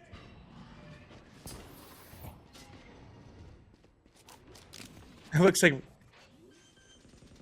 Oh, okay. They're just not talking in the round. So this is the active listening. Okay, we're gonna keep going for the time being. We'll come back maybe next round. Unfortunately, it might be a bit of a tech issue as the round is playing out in full force. Back and forth we go. Obviously, Curse desperately trying to bring this back level as it's a 3v3. Full rifles abound for both sides. Post plant situation here set up by Paneko's Kittens, desperately trying to hold them off. Obviously, good post-plant util between the Astra and the Killjoy, both left standing. It's the only 2 left standing. It's just a matter of time, and can they win it out? They run out of util, and they run out of health, and the defuse comes through. Yeah, great job from them holding that line. They can't even peek the one sticking that bomb. Such a great job, and I think this round you finally do have those comms available for you. Same setup. Thanks, guys. I was Yeah, gonna same buy setup. full shields, but Thank you, I have thank 1 HP. Like Oh. only 1 HP. I have all shields. no. Okay. Let's try to win this so I could get up. They're really Yep. broke. Oh yeah. Okay. Let's try not to give them guns. Yeah, they're like okay. immensely broke. You can cuss for back hall because she keeps dashing back hall. No noise B so far. It's quiet. I doesn't see anything. Yeah, no, I. Triple Triple wall. Oh, bust sure, for right you. now. You might just do burst. Okay, I'm playing Summit. back a bit. Hey, Heaven, I'm gonna Dogging just with wait dogging until art. they run Dogging out. art. Yeah, I'm gonna play there. off. One's art. Okay, can we push up the street? Yeah. Here, they going might on be my waiting for stars. you. You flash One's this. art. Come to you, prof. Art Come right to you, now. prof. High flash. Phoenix is art. 2. I think Got they're street pushing control through art back? here. Smoking A main right now. Don't run, Someone just down KJ door. will swing off timing probe. They're art right now. I'm just Actually, gonna let them one take person A. run. One person run. Go connector. Run. Yeah. No, connector. I think they're just trying to play off our timings. Mm-hmm. Our B is Yeah, we open. need one Oh looking A. jeez. One looking A. Or Yep. sorry, one Going looking B. B. B One's running open. B. One's running B. There's One's two. running B. Okay. I'm I'm gonna. We stay here, Prof. We stay Yeah, here. going B. Any B, Yep. any B. Yep, any B. Ending B. Okay. That's on site already. One He's street. gonna go halls probably. Okay, I'm going through spawn with Pyramid. no two. There's a house. Still back hall. Your flash. Pulling them up. 30 seconds left. I'm flashing. Spike planted. One long. Blocking sight. I also have Doggy ult left. here. Let's go out now. I'm stuck. Two Back hall. I'm fight hall. Swinging. Fight hall. Oh, 40. Still hall, still hall. go halls. Oh, one Nice. One more to the hall. Both Two, halls, both, both- two, oh, two, two. Long, One long. Remaining. Okay, okay. Chill. You got it. You have time. Last one long. You have time. Tap it.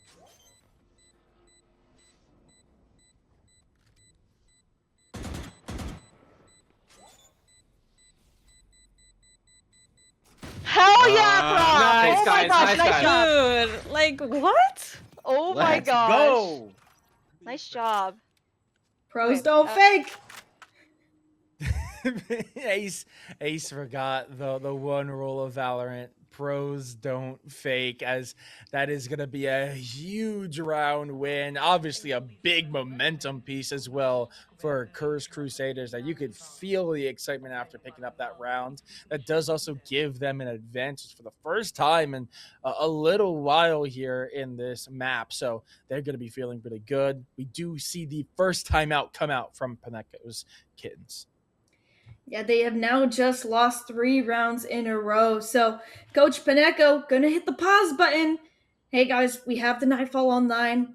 Let's talk about what we're doing wrong. Let's talk about what we can fix, because they want this map. They want to take it to 3. They want to go on to this next round. They don't want to lose it here. And when you look on the side of Crusaders, they have 3 great ultimates. They have the Operator up with the Blade Storm. So if for any reason JKaz can't play with the Operator, has that Blade Storm right in their back pocket. Great ultimate to have. The Steel Garden as well. We're finally back on a buy round for Paneko's Kittens, and that can immediately just rip out all their guns away from them. And then that Cosmic Divide, such a good ultimate on this map to really slice up territory. It was one of the reasons why last round was won. Got half of the defuse through the Cosmic Divide, and then just thought that they tapped the bomb but was able to stick because of that Cosmic Divide. So really a game-changing ultimate that we have here in this next round. So they are going to do a little bit of 2-1-2 default again. And this Operator from JKaz was deadly last map, and it's deadly this map. Yeah, that is going to be a huge pickup as JKaz starting to come online. That defensive Operator can just be so critical to control space on B, and that does make it very difficult for them to even try to make it way, which is why we're seeing them flood towards A, coming through Arc, coming through Connector. Ace finds one, making it 2, trading them back and forth as Mochi finds a 3rd there, making this a 3v2 advantage to Paneko's Kittens. They're going to get the spike down with the rotate coming through fast. And Mochi actually choosing to push through here. This, I don't think that he's done this before. This could be completely unwatched. I don't think they've ever had a player push through, and that Operator just posted up on the flank, so scared of what could happen. Paneko's flanks have been so good so far, but they haven't checked that position. Gonna be caught out by the Steel Garden, but still, your position's not known at all. This is so deadly. Yeah, the Operator. I think that's why they invested it. Spike is going to get tapped. He's going to get the half. And now Steel Garden's back. But they don't deal with the dagger in the back. Mochi finds one. Jess finds another. And they are able to win it out, making it 9-9. A dead heat between these two sides. And it does not end. We go back and forth and back and forth. A almost exact replica of what we've seen in the first map, as the only team to get 3 in a row was in fact Cursed, but then they lose immediately after. It's almost like a teeter-totter or a seesaw. There's 2 different names for it. As one team goes up, the other one goes down, and they find their footing. Just up and down, up and down. And look at these push-outs from each team. It's a 5 push on one side, 4 push on the other, leaving just Prop Hexy with this Vice utility. So good stall utility allows for the team to kind of rotate back over on this flank. And it's actually going to bring out 2 of these ultimates that are really only going to affect Prop Hexy, because that's the only one on site. Alrighty, but they are going to get spiked down. That BRB is used to take a lot of space. Blade Storm is used by JKaz. Obviously, this is a full eco, so they're going to try to get the value where they can. It's a 4-man push coming from B long. 3 are waiting for them patiently. It looks like Mochi's going to fall in the process down to that hot hand, but I don't think they're all that worried about it. But the push out from the defense is coming up on top. Last 2 members of the attack setting on site. They have no information. JKaz is low and bring around the Rosie, and Jess able to find them both. That is going to give double digits now to Paneko's Kittens. Great recovery there from Banana or Jess. It got really dicey there. They lost a lot of those players on the flank, and they were able to pick up those guns. And once you have those guns in your hand, it can completely change the course of the round. But they were able to really dig their heels in, get those last 2 kills, and it was Banana to bring Paneko to the first team to get double digits on this half. In the great words of Hollow Shadow in chat, we heckin' love close matches, and you really can't get much closer than this, as we now see a little bit of a change to the setup here for the defense, obviously playing for that ult orb. That does mean Frog is going to have access to the run-up back. That could be a big difference maker as we go to the pattern in favor of Cursed. And JKaz is going to find the first, make it 2 to give the advantage back. Nightfall is invested. Chest, I don't think was spotted. We do now have that Killjoy coming out from the attack side. Ace going to be the one to pop. It's going to force the entirety of the defense back. Will they expect it? Everyone's looking back towards double doors, but if they do not keep an eye out, the dagger. Oh no, the Valorant timing's too much, but they only get 1. Mochi is going to be able to do a lot of damage. Frog falls, so that run-it back's not going to be available to them. Now they need to keep 1 eye behind them and 1 eye forward. Killjoy for the post-playing util. Fade sitting in back of halls. Will they read it? Will they find the pick? No, they won't. Jess finding another. Hot hands is going to lead to the death of the Phoenix, so Mochi no longer in play. And now, 2v1.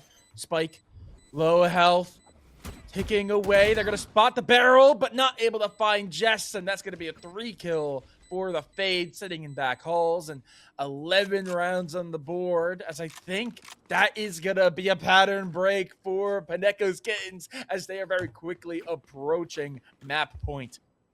We're free of the pattern. We've gone. done it. Now, one thing I loved is they realized how many players were on site on that B angle there, and your spike in the hands of Banana was alone in that hall position, so they decided to use that lockdown to be able to clear that space. And on the backside, they had that lurk coming out from Mochi, and I think that's definitely why they were able to win that round. That awareness of when to use that lockdown was beautiful. So again, we're seeing a bit of the same setup. Just the 5 towards B and 4 players towards A. Again, they're down on their luck. They're down on this pistol round. Only a stinger in the hands of JKaz. So this B site is going to be free, as they're fully going to have to play for retake with these weaker weapons. Yeah, and notably here, they have both post-plant agents playing far back. Not a lot of util needed. In the end, Mochi's going to find the first one as the swing through into stairs. They're just desperately trying to stay alive, and the flash gets their own teammate themselves, but their opponent as well. And that chaos comes up Paneko's side, and now it's a 4v2. 1 round away from map point. They are able to pick up a rifle, but Sled now alone, Phantom in hand, just 21 health on some regen shield left, and Jess with another 3K back-to-back to put them their team in pole position to take us to map 3. Such a great job to bring them to match point. We might be going the distance here. This is exactly what I love to see. Pattern, absolutely. Maybe a new pattern broken is now we're looking at 2, 3, 4. It's a shame you can't win 5 in a row. Wait, nope. Curse could win 5 in a row if they bring it to overtime here. So maybe a new pattern is emerging.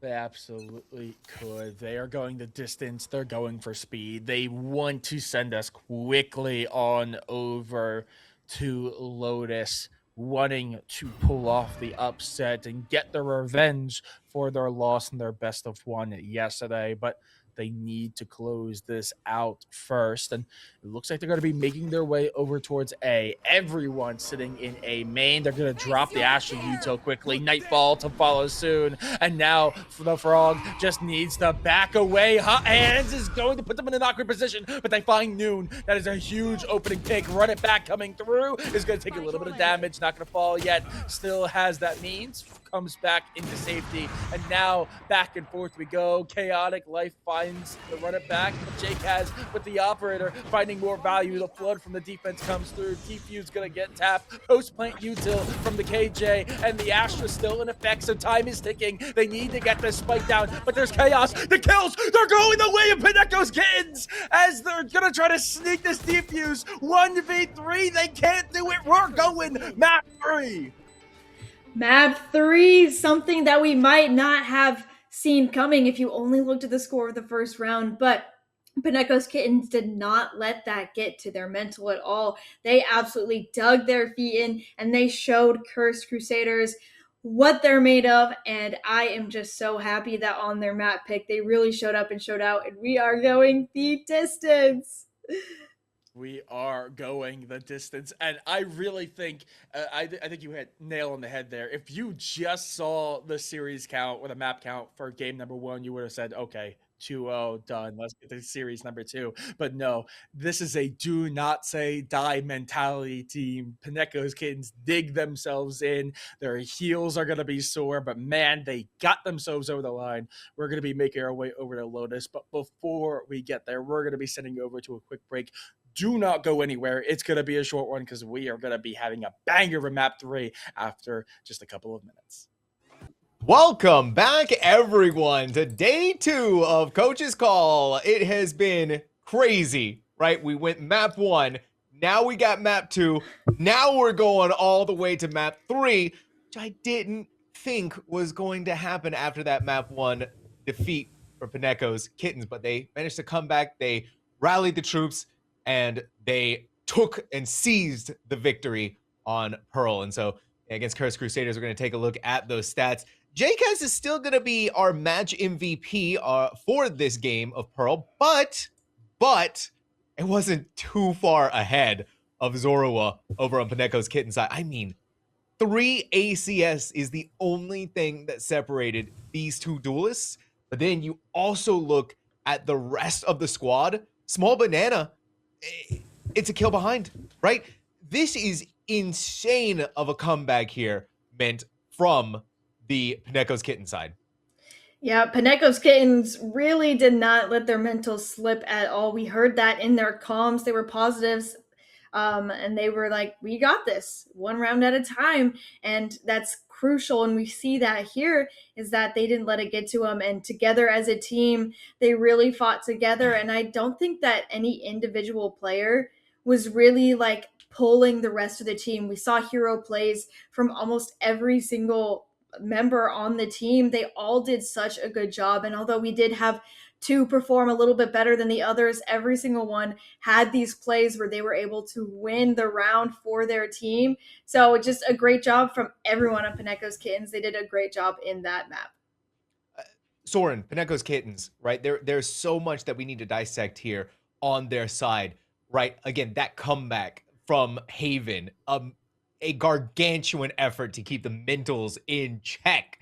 And again, a testament to what the coaches are able to do for these teams, able to keep them going, able to keep their heads on straight. And actually, this is one of the statistics that I was most interested in seeing, right, is the post-plant percentage, especially on the side of Paneko's Kittens, how they were able to handle them. And to my shock, to my surprise, right, it's relatively similar between the two of them. But you look at the Paneko's Kittens First Bloods, 6 ahead of Cursed Crusaders. That sets yourself up so well going into each and every single one of these rounds where, honest to God, it felt like they were nail biters, each and every single one of them.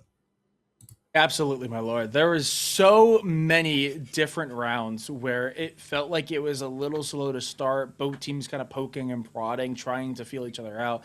But I mean, We talked about it so much, and you at least mentioned it before we went into the game. Control of the map is just so important. And Paneko's Kittens, especially on the defensive side, did so good at constantly choking out space from Cursed Crusaders. The amount of times we saw them push up through mid, saw them push up through A main and kind of collapse in on them, pincer them in from behind. They were trapped in B long many a times. And even when it wasn't the all-out brawl, so often we would see them push up, get a kill, and then back away.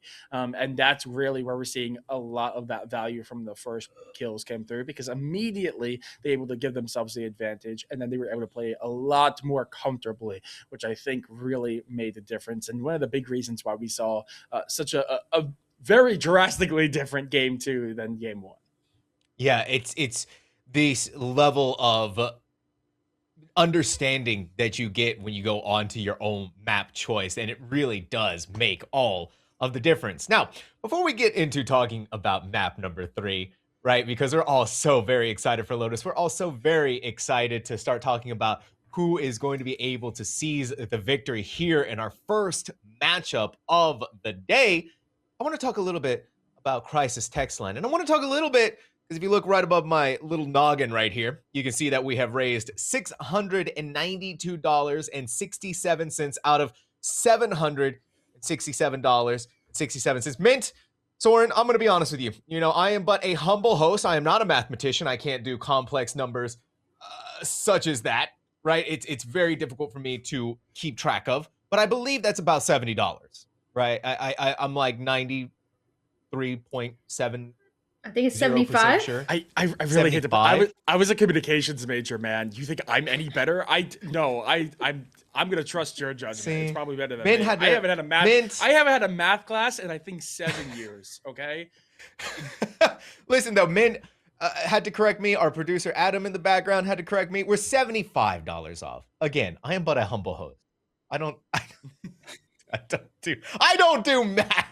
It's not my wheelhouse. But what I can tell you is that by donating to this worthy cause, not only are you helping Crisis Text Line, you are also giving yourself more opportunities to be able to win some of our amazing giveaways that we have out there, thanks to our sponsors, including Corsair, including Zinni, and including that special Riot Gun Buddy that you can get through various different means. So every $5 donated equals additional entries for the Corsair and Zinni optical giveaways. Every $25 donated is going to be additional entries for exclusive Valorant in-game rewards. So if you want to be rocking one of those cool gun buddies, well, you have your opportunity right here, right now to make that happen. And of course, all benefiting Crisis Text Line. We all know how important it is for our mental health. We all know how important it is to have access to resources such as these to help sustain and maintain your own mental health. And so Crisis Text Line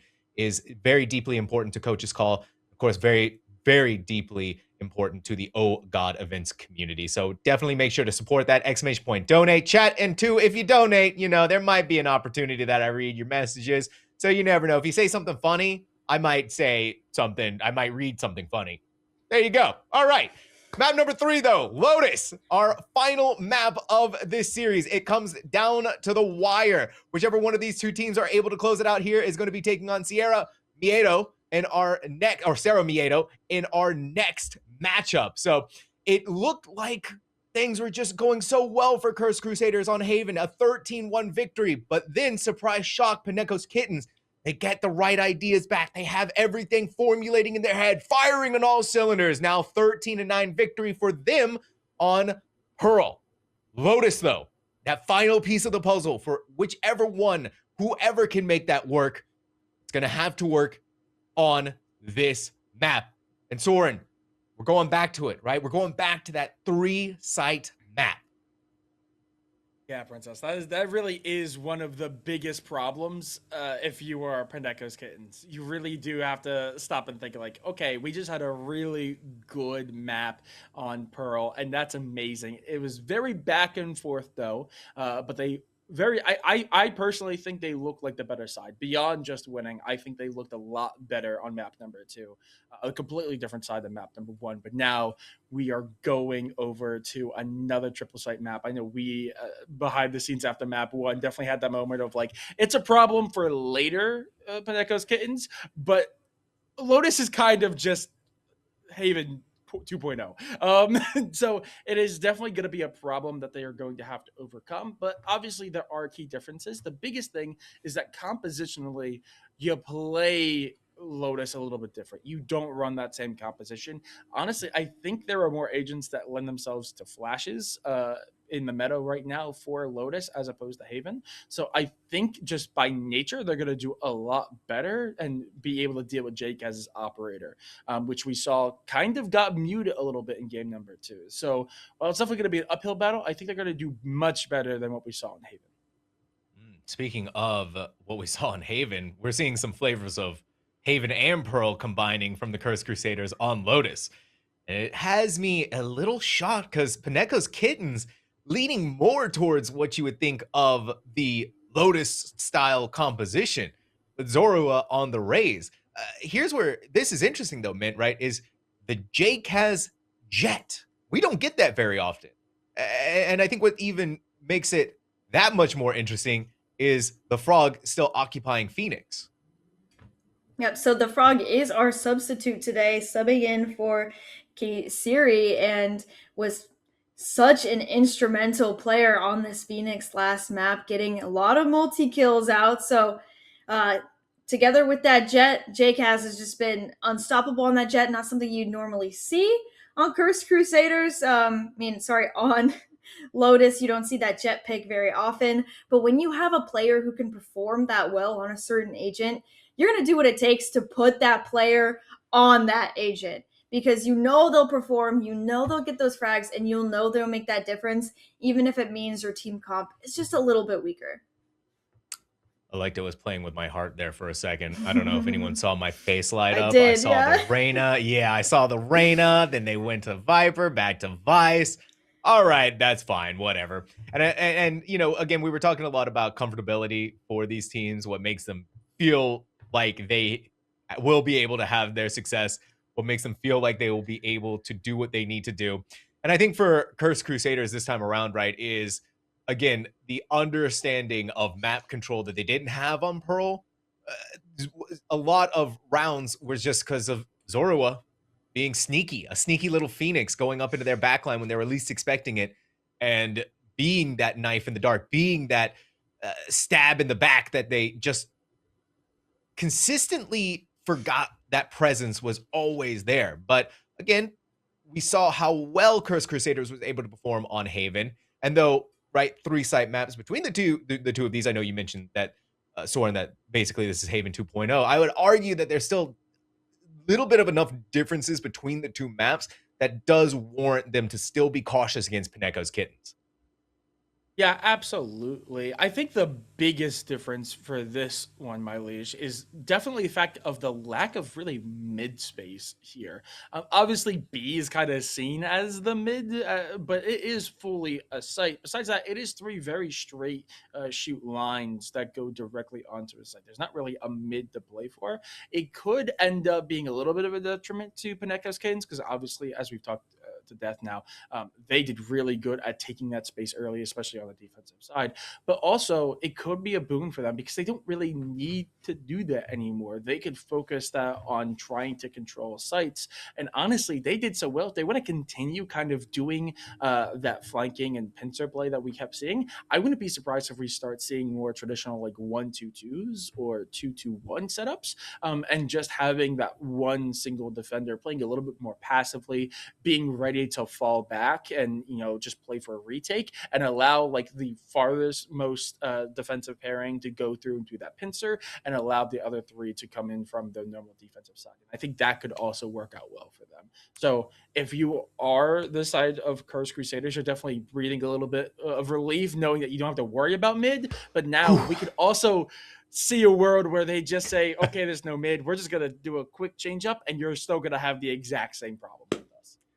Well, hopefully they see a world. I know that we're about to see a crazy map number 3. I believe our producer just told us that we are ready to go into game. So it is map number 3. Cursed Crusaders versus Paneko's Kitten. It is all on the line for these two teams, and I'm going to leave it in our very capable caster's hands to guide us through this game. Lotus, Lotus, Lotus. We are loaded in, and we're already through the buy phase as we see a little bit of presence over towards A. The Rays pushing up super aggressively and is just going to be able to take that orb for free. Spike sitting by Rubble as this defensive setup here for Cursed side. They're playing very passive and kind of a 1-1-3 setup almost. Yeah, this is definitely something different that we've seen a lot of rounds. People like to fight for that A main control, either the first or the second round, or usually throughout the whole time. This A main support and control is so crucial, and we didn't see that so far this round. So they're going to evacuate the site, and that's going to be a free site for the side of Paneko's Kittens as we set up for this retake scenario. It's going to be a 5v5, so it's going to be a lot of bullets whizzing by. Prophecy is going to find the first pick. That's going to be a huge boon for the defense. Make it 2 as JKaz is able to do some work as well. Frog makes it 3, and Chaotic is now left alone on site, needing to do it all. The Vice sitting back towards tree, and the retake is clean from Cursed side. Cursed Crusaders is going to be the one to draw first blood, pick up the pistol yet again. Yes, beautiful job from them. Only losing one player there as they absolutely descended upon the A site. Really showing up and showing out. They do have the higher win percentage on that pistol round, and we are seeing that here. They come out swinging. Their coordination, their util usage, it just was the best in this round. So now we're going to look into a buy setup. We're going to have a little bit of a weaker buy than you would expect. Only one Bulldog and the rest being Spectres and Stingers. So you would expect a little bit of a higher buy going into these rounds usually. But they are more going towards the full shields, light shields here.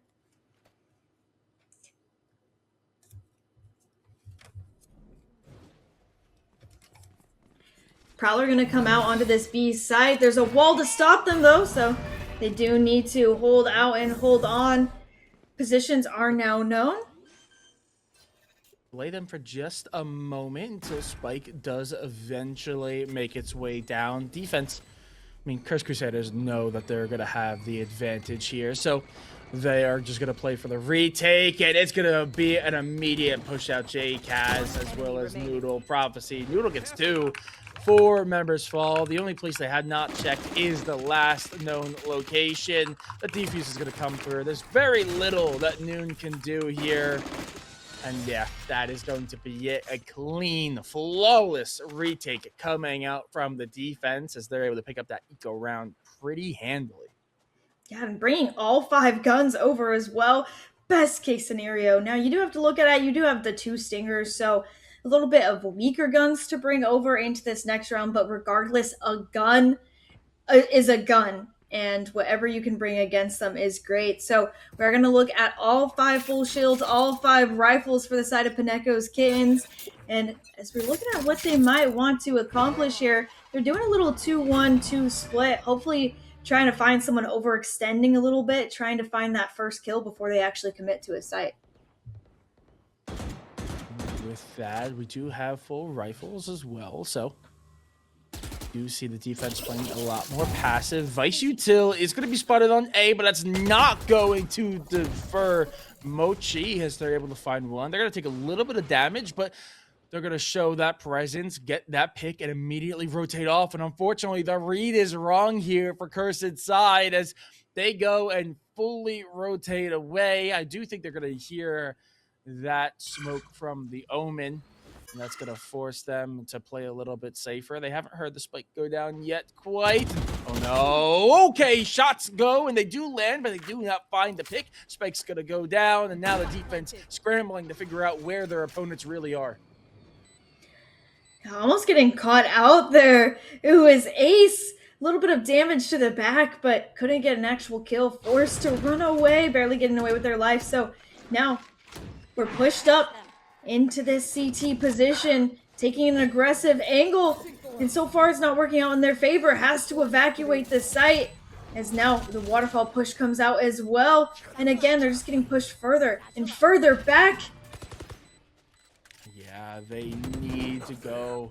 They need to find a way onto the site. Spike is ticking, running out of time very quickly. Can they get the defuse? It's gonna have to be sneaky. I don't even know if they have the time, but does not matter in the end. Regardless, it is an absolute bloodbath on C. Every single member of both teams falls, but that is gonna be first round secured by Paneko's Kittens. Yep, great job from them. The delay with the spike, able to really finally find their way out, and taking all the guns out as well, though. Even though they won that last round, look at their buy. They have 3 sheriffs and a bandit. That's all they have going into this round, and you're going up against an operator, which, as we've seen before, in the hands of JKaz is so deadly. And you're walking right into that with such a weak buy. And there we are. There's that first operator pick right on right onto Mochi. And what can you do? Yeah, really, what can you do? The big boomstick makes its reappearance on map 3. First time in the map, and now it's really forcing the Paneko Kittens to kind of reassess and reevaluate where they want to go. That hunt is going to catch one, so they're going to at least know there's some presence over on B, but they have very little information elsewhere. The Jet's going to stick around towards C by heap just to see if there's any more presence from the defense, and they have a pretty good read as there's still 3 sitting over there. It's just this Vice, and they're going to be found. It's going to force a bit of a rotation now from the defense, but I'm not sure if they're willing to fully invest to rotate, but they definitely should. And this is going to be a quick take towards the site. Can the operator find something? Yes, it can. JKaz finding another. Like I said, this operator's so deadly, but now forced on this retake. It's always been known it's more difficult to retake with an operator. We have the Blade Storm, though, and my words are just absolutely eaten as JKaz gets a 3rd in the round. That boomstick putting in the work. An absolute force to be reckoned with, and a 4K for JKaz. That operator, smooth like butter in his hands. Beautiful job, and that's going to be a 3rd on the round for Cursed Crusaders. Yeah, I mean, we talked about how important JKaz and the operator was on map number 1, especially with the long sight lines. It's a very similar situation here on Lotus. They did a very good job at kind of shutting him down in map number 2. We definitely need to see something similar come out here because JKaz is now firmly online, more than doubling his kills in just 1 round. That is a very scary sight to see. It does look like we're getting maybe a little bit of presence towards A and B there, you know, with some of those pings. But the bodies are telling a different story as they're all leaning towards C. Notably, it's a 3-1-1 setup. Technically, that 3rd is playing a little bit between C and B, but regardless, it means that there's going to be 3 players on C rather quickly if they decide they want to just force the issue and push on the site quickly. And you've Nodu there playing in that position, not often checked. And when you're looking at what they have, they really don't have any flash besides a Paranoia. So Nightfall comes out, but they're not going to clear Nodu. Finally gets cleared by Noon, and that's going to cause Zebra to back off. So they should be able to get the spike down here, but all 4 players already here, ready for this retake. Okay, Nodu not able to find anything quite in that angle, and that is going to be another kill. Mochi finds 1, make it 2 as now 3 players fall, but the operator, big boomstick, still a key factor into this round, but C is not typically seen as the site in which you can get the most value out of it, especially not from this angle. Put down the flash, not gonna land, and that's gonna be a 4K response. Anything you can do, I can do better, says Mochi. They're not even gonna pick up the off, they're gonna let that fade into irrelevance. And they don't need a big gun to show everyone how good they are. Just using those bullets from, you know, one of the cheaper guns, you know, not as cheap as a Not as expensive as an operator and still showing up and showing out. So great response from them. And we actually do have a listen in to Crusaders. Oh gosh. Where are you? Need I? Okay, I'm I'm already pushing just up. I'm gonna back up because I'm just solo. Yeah, can I'm just rotate gonna off, give you not smoke. to. Giving up B right now. Prefer Too C. long. Grabbing orb C. No, not yet. Oh, Raise yeah, boom But behind them. not grabbing arm. Not grabbing arm. I blind for when they come out. Yeah, they're just kind of dropping util. Blinding. Clear. C means clear. Or aiming clear. Triple Triggered B. wall.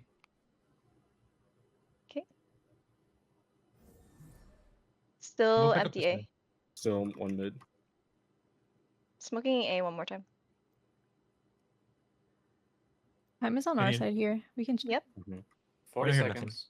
40 I seconds. still hear nothing. Wait, CCs. Okay. Okay, go. If you can get off, play off. Okay. I have full kit. I have full kit by the time we get there. They got 40 seconds. I have Already all. on? Jets on at least. Jets on at least. Jets like back deep. Yep, bait is also bait omen smoke. Left. Planting. Planning.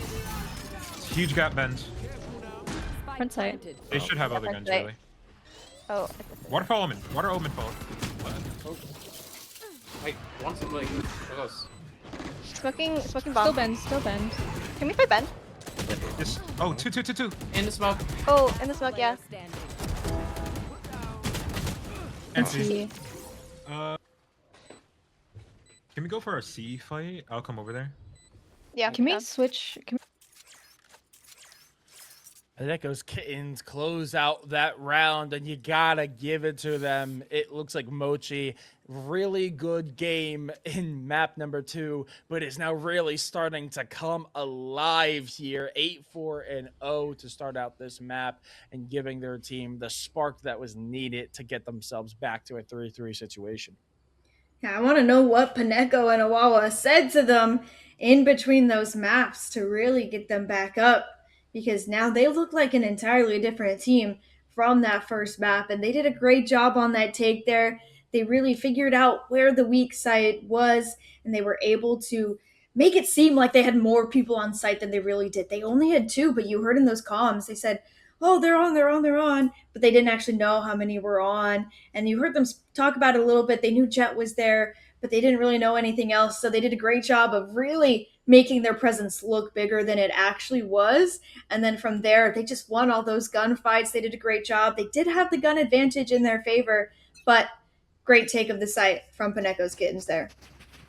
Yeah, absolutely. That timeout is going to be used by Cursed side. I mean, not too surprising.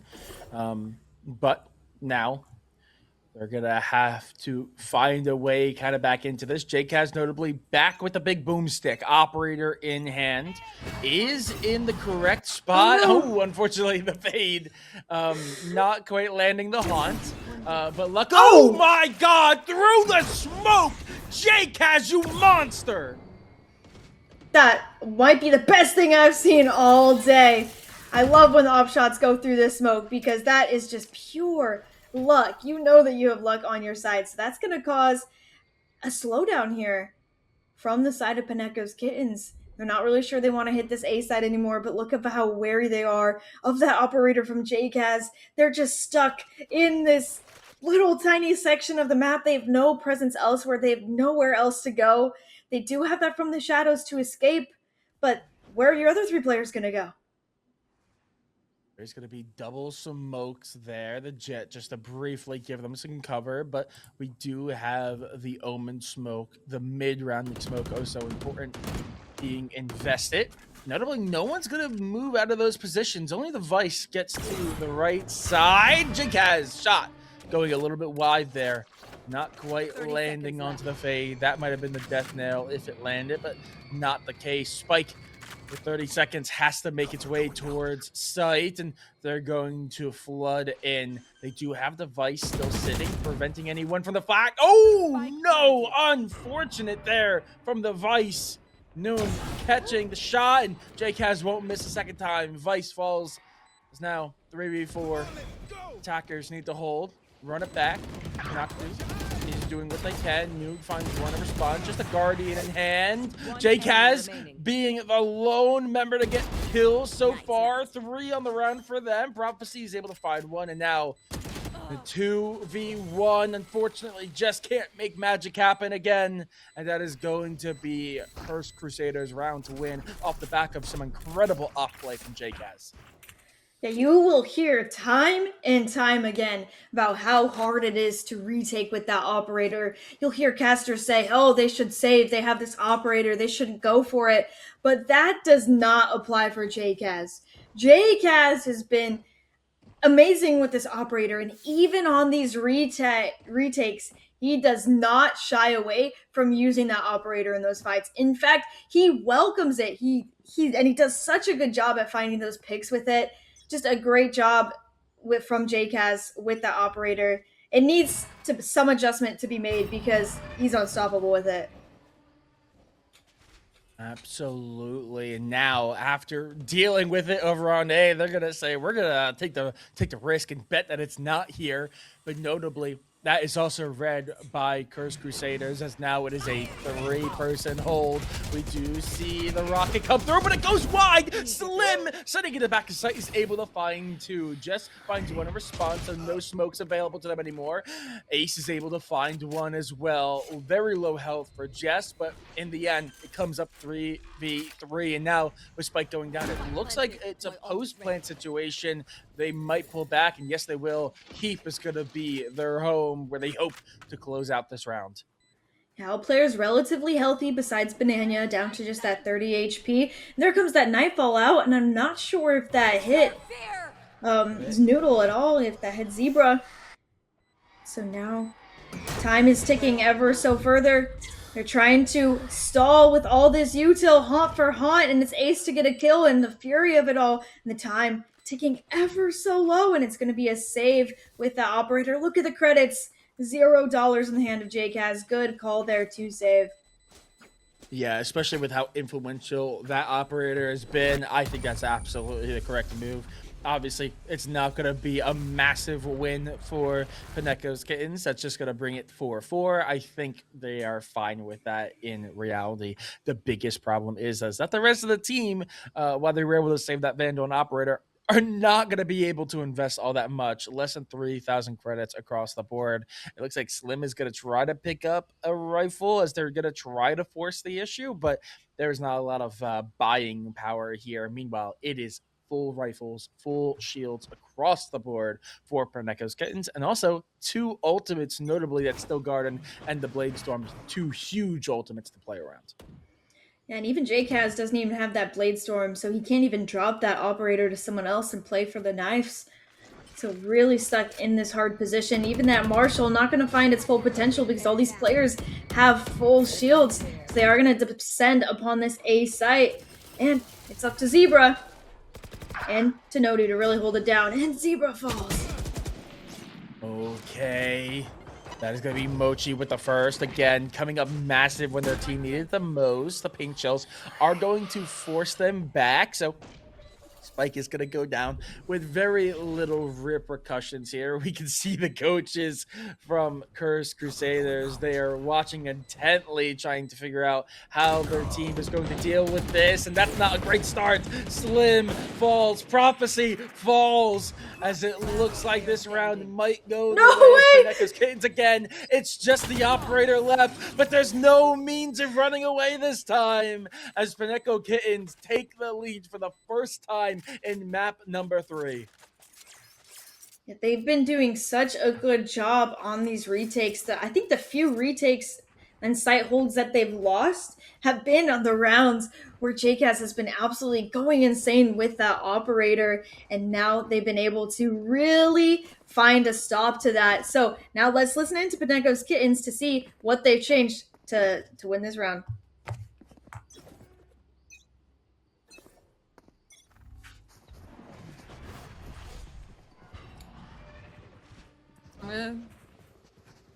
Mine's I closed. thought I heard one Careful. break away. I could be wrong. I'm grabbing a orb. Open door. I'm opening Yeah, door. let's- Jogging. Going on this right now. Backside. Backside. Bring one way. I'm blind. I can help you. Backside dead, backside dead. Fight, Hang on, you're by yourself. I'm You're by all yourself. Fight, So- I'm with you.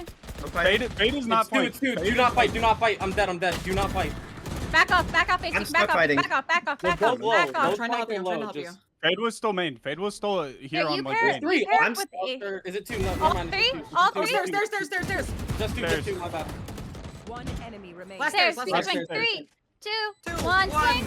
Let's Nice. go! Good 4K. Nice. I certainly, I heard the 3, 2, 1 is still swung. I'm sorry. I was lost. I was You're just. fine. It's okay. It's okay. Ace being so locked in that they are like they're conscious of the swing and the count in and just says no, I'll do it anyway. Massive round winning for them. Obviously that was into an eco, so very good for them to not just win that, they keep most of their rifles. Notably though, you can see a little bit of a panic and having to reassess very quickly once the kind of tip of the spear falls early there, so that might be a problem if they aren't able to keep their rays alive. Yeah, how do you manage that if you don't have that firepower there? So again, a little bit of a slow start. Again, a 2-1-2 setup. Spike is headed towards A, but not for long as they immediately pivot. They like to make this noise over towards A and then switch on over to another site. And this actually pulls out one of the thorns from Zebra there as they pivot towards C. Position known as they hit the orb. But again, they're backing off again. They're just playing mind games at this point. Yeah, back and forth. Notably, while that is really good at kind of spreading out the defense, forcing some rotations, making them uncomfortable, a big factor you have to take into account is time. They've used up a lot of time already. 40 seconds left on the clock. A is kind of where they need to hit. Maybe B if they want to do a last minute change, but they have kind of avoided B like the plague for a lot of this.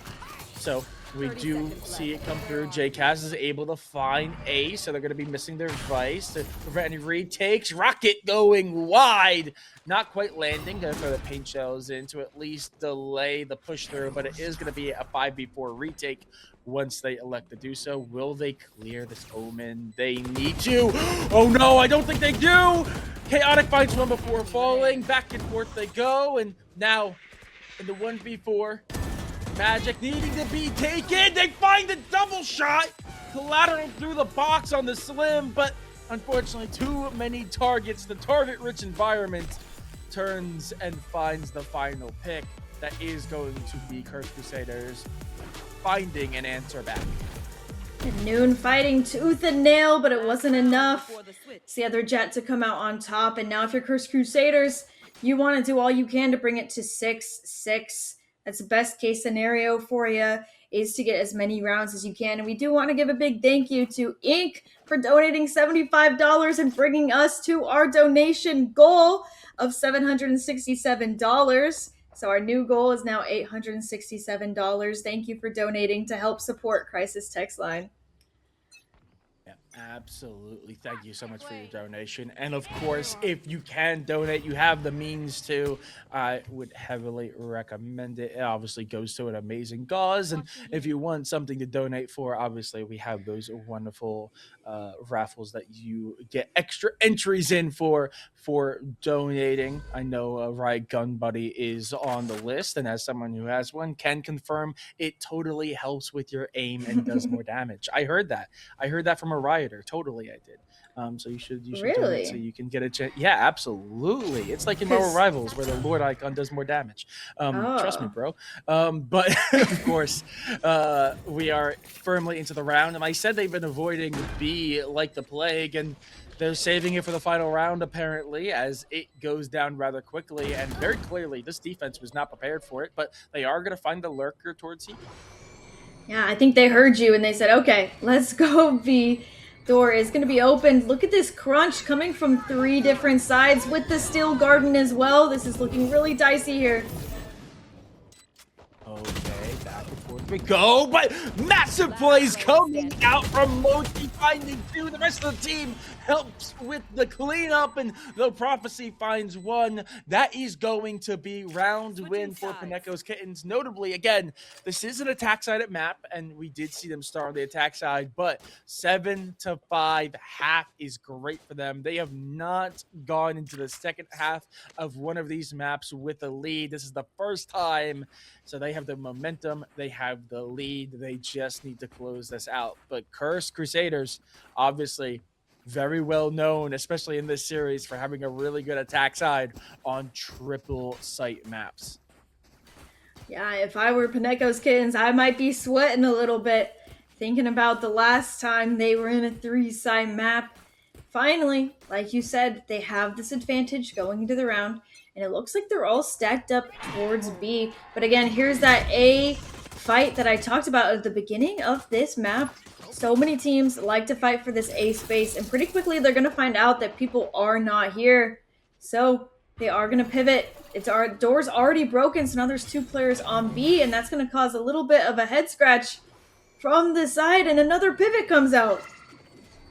Alrighty, quick move over towards C, and I do find Ace. That is going to be devastating. The Vice going down, obviously, in their defensive setup. Vice was kind of the linchpin here with their utility, and now none of it's available, but the peek out. Mochi finds 1, make it 2. Spike does not go down. Spike is not planted. That could be devastating. We do see one of response, Evernoodle, finding the Omen. No smokes available now for the defense. The classic in hand from Slim finds 2, makes this a 1v2, making a 1v1, and in the end, it's back and forth, but it is secured by Cursed Crusaders. Zebra to close it out.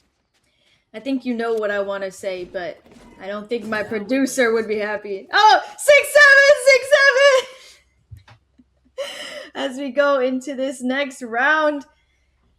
Great adjustment there, bringing them back in. And then if they can get this next round, and if they can tie it up, if they go into this next round and win the next one, if they can bring it up to 8-7, that would be the best case scenario for Cursed Crusaders. Again, look at this death ball. Soren, look at the death ball. Okay. It's a big death ball, and they're all holding classics. It's strength in numbers, and they're able to find the first one, and they want that gun. They want it desperately. They are not pulling back, at least not yet. Look how far up the fade is. They're, in fact, going to finally pull away. Notably, this Omen is isolated, but the read is that they're going A, even if it's not the case. I don't know if they're going to expect it. This Omen could be the dagger in the back, Slim. Obviously, we'll have the means to affect site with the semi-global utility, but it's still, again, 5 classics versus a lot of SMGs in a Bulldog. Yeah, it might even be a die to the spike angle here. See them all grouped up. Might try and just keep those ult orbs from getting taken by the other team, but it's JKaz. Oh, the paranoia is perfect. Grabs 2 players, and the last 2 remaining are so low. You could sneeze on them. Achoo! Down they go, and it's gonna bring it back up to 7-7, bringing 3 guns in this next round. Yeah, I mean, to be fair, having 3 left is still good for Cursed, but I mean, getting rid of 2 of those bigger weapons are very good for the Paneko Kittens, as well as giving them a little bit of extra credits to work with. So that is the first 2 rounds. Again, going over to Cursed, who have been oh so good at those pistol rounds. You have to give so much credit to their coaches, the set plays, as well as just the means of training to get them that good. Pistol rounds, well, they only happen twice a map. They completely set the tone for an entire half. So important to win, and they've been winning them consistently. But now it is going to be the full buy round for the side of Paneko's Kittens. It's going to be full rifles across the board. It does look like we are going to get a few or single light shield, so not perfect. And we're going to have to be a little bit more careful, especially when they're staring down the barrel of a Guardian and a Bulldog. But it's still going to be advantage towards them, as it looks like Cursed are going to be making their way onto A. It's a full push on. Will they be spotted? Shots going a little bit wide, but flashed out. Cannot see their opponents. fade, tucked away into the corner. Don't know if they're going to be dealt with. Yes, they will. As Ace swings through, the spray's able to do enough. But I think it's 3 for 3, yeah. So after all that chaos, it's going to be a 2v2. And the Spike, they're saying, no, we're not making it to C. We know that rotation's coming in from behind. We're making a trip. We're going over to A. I feel like that one SpongeBob meme. When I'm on the road. You know, they immediately from C run all the way through spawn to A. Such a good read from this team to realize that those last two players are flanked, choosing not to fight it, choosing to just completely pivot instead. So now the roles have been reversed. It's attacker, defender.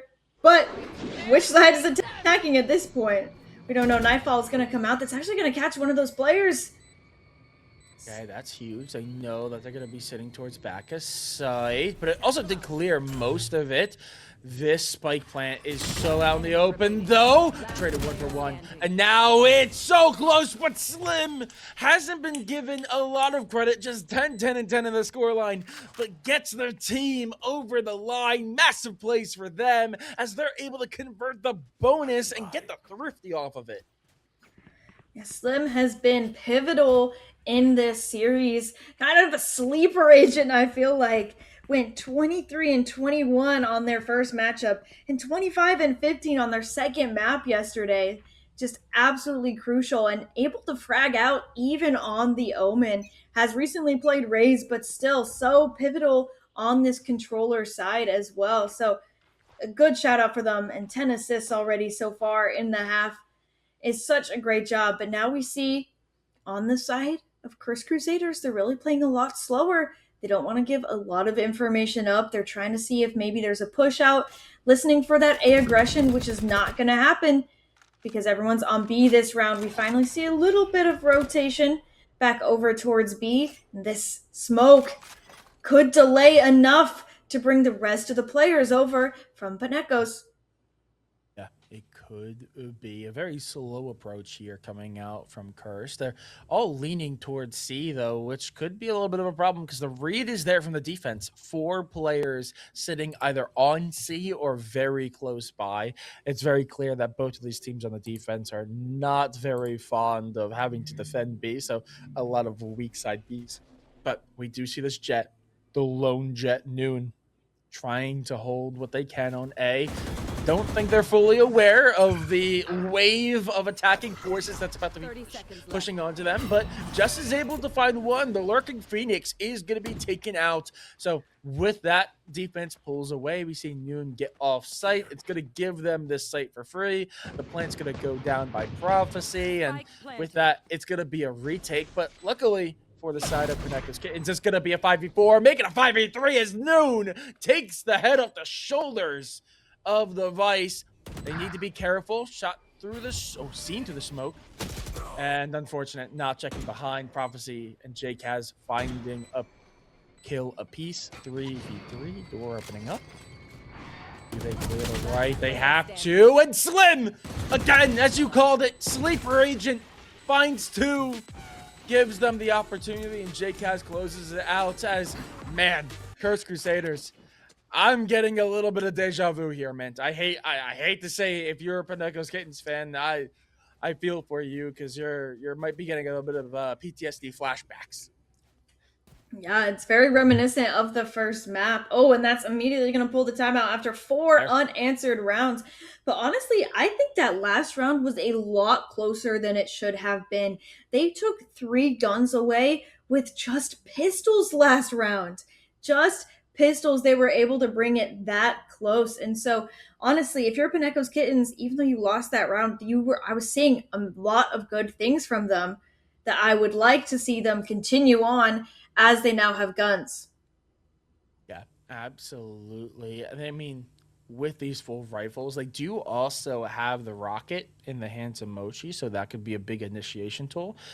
If they play around orbs, they will have Ace with the Steel Garden as well. That would be huge for them. So they do have a lot of key pieces to work around. Unfortunately, that still wouldn't give them the ultimate advantage outright. But to be fair, Slim has the Into the Shadows, which can be very big and a big playmaking tool, but usually seen in bit tighter scenarios, it's not seen as like a big initiation tool or anything. So I think it's actually a pretty even split, even though technically one more ult is in pocket for Cursed. But I really do think they have to play around their first kills. Obviously, that last round, I think if they had rifles, I agree with you, it'd be a very different story, especially getting those first kills with just pistols in hand. But it looks like they're going to actually flood out, take a lot of space, and there's 4 players sitting in heap.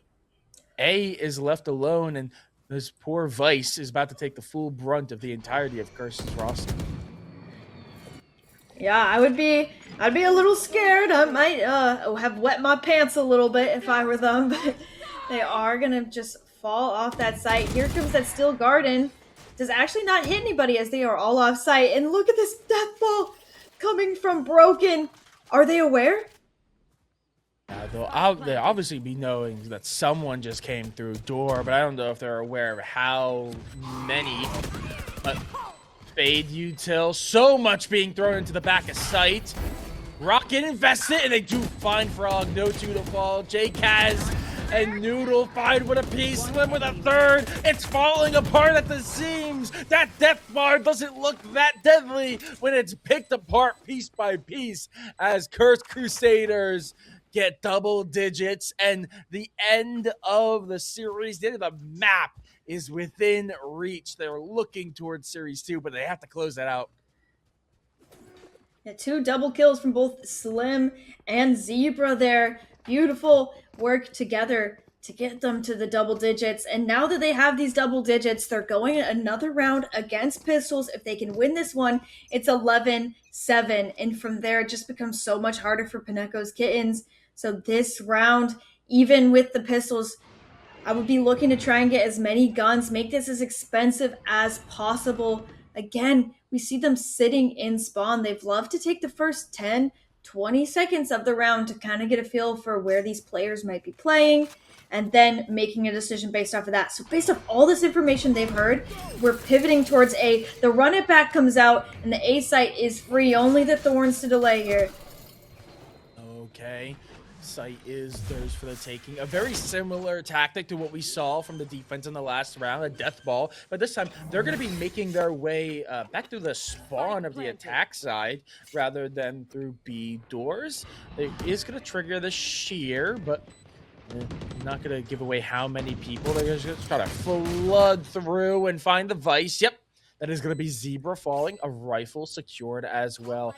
Now it's going to be a 5v4, all pushing in through the same angle, but notably, look at time. Time is ticking. They need to do something. Will they clear the fade? They'll find the fade. Yes, they will, but Slim finds Noon, a big initiation tool taken off the board. The dagger in the back comes Jess. They know where the last player is. Can they deal with Slim? Yes, they will. Time left on the clock, I believe, is enough. If just, there we go.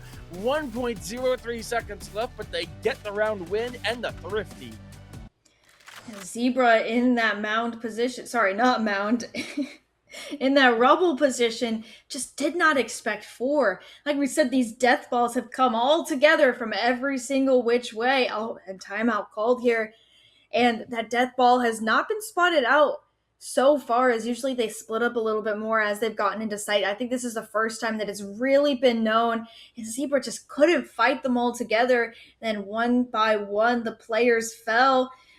It was Prophecy just alone in tree there to just fall again. And from there, they were able to just net the kills. And Slim not able to play for time fully. And that was the round for Paneko's Kitten. A much needed round for them. Like I said, they needed this thrifty, and that's exactly what they've done. So now as they go into this bye round, this is doable.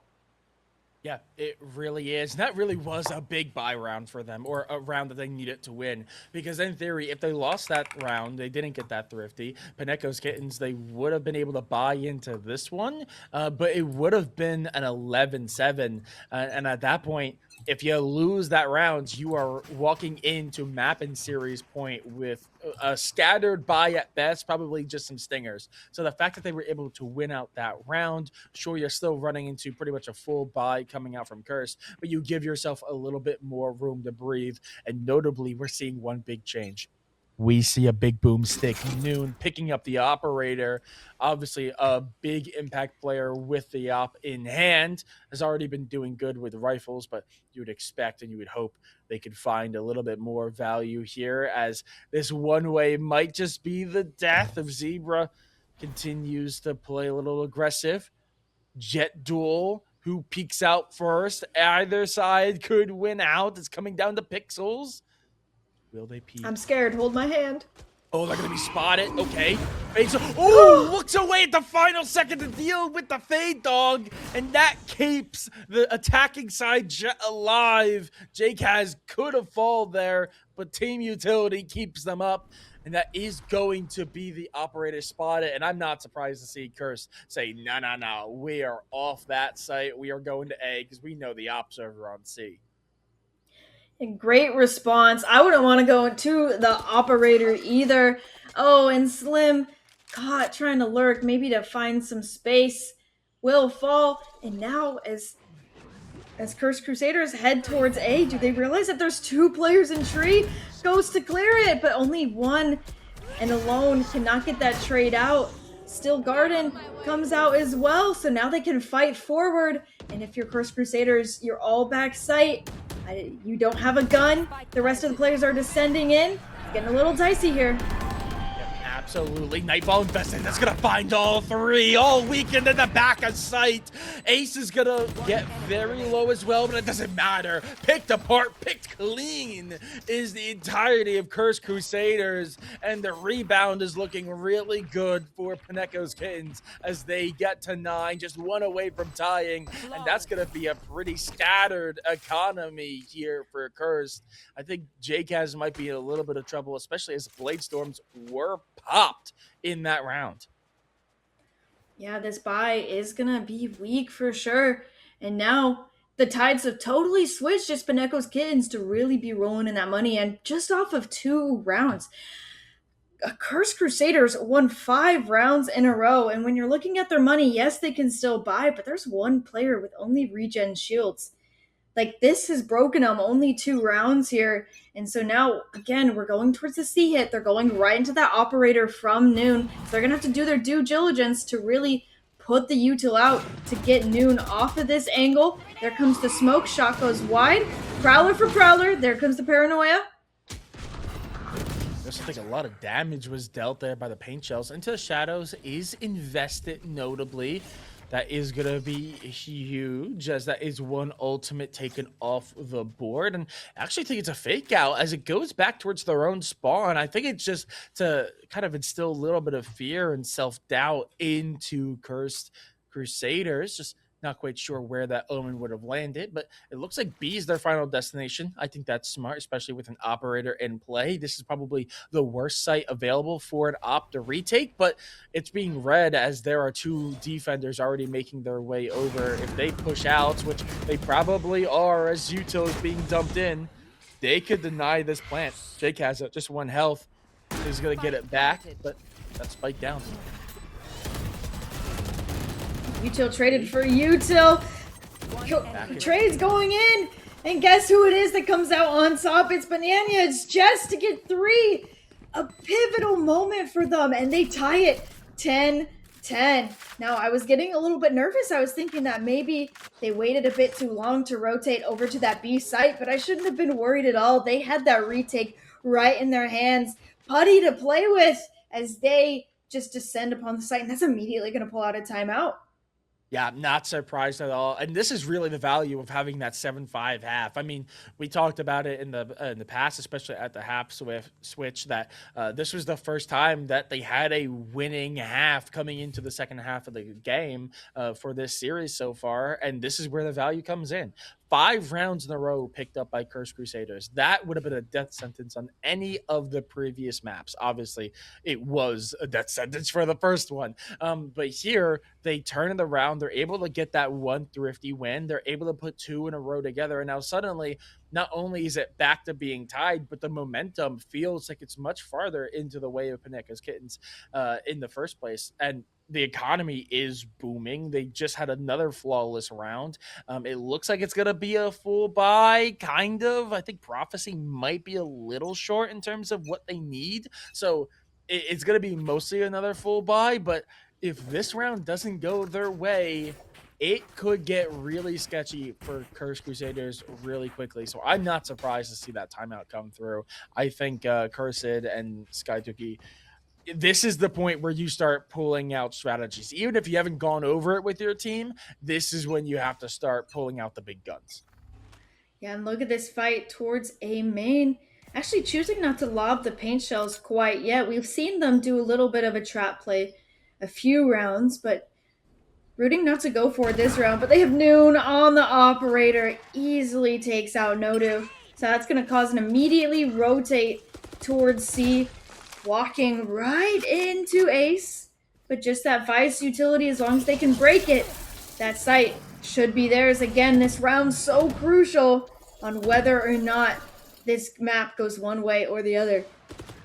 So many Vice traps is going to delay entry on the site. It gives so much time for this rotate as Ace is able to find Slim. Slim has been such a key part of this map, and Slim is taken off the board early. That also means that there's no smokes available to them. There is no means of cutting off lines of sight besides any jet smokes that remain. JKaz has to make magic happen, only finds one. Back and forth we go, and we do see that Raise Rocket invested, but it doesn't matter as they are dismantled. Paneko's Kittens get 11th on the board. They decimate the economy of Cursed Crusaders, and now just 2 more rounds to go. They're gonna have an eco in the next, and then suddenly it's series point.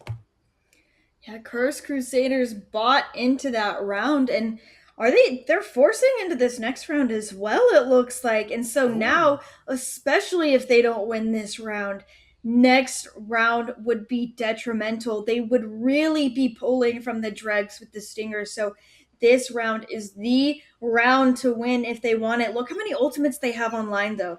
They have 3 ultimates, and they're only 1 away from that run it back. These could be the ultimates that win them their round. They just need to find the right timings with these, and they need to make sure that the people with the ultimates aren't dying early so they're just rendered useless before the round can even start swinging. A little bit of an awkward position there. Does miss the shot. Luckily that op goes a little bit wide, but they're going to be noticed that they're all sitting back towards their own spawn, and that's going to be one gone. Steel Garden no longer available to them. You said it's so important for them not to lose any members with ultimates early, and now one's already taken off the board. It looks like the attack is struggling a little bit, not quite sure where they need to go. They are going to be making their way over towards B, but Vice setup is already there. They're going to flip through anyway. They are going to catch Ace off guard, and the flood comes through. Can they find Slim? Slim getting by with just a slim of health left, and now a 2v3. Spike not down yet, but that flash is going to keep them off site long enough for it to go through. Maybe, interrupted there for a moment, but isn't up.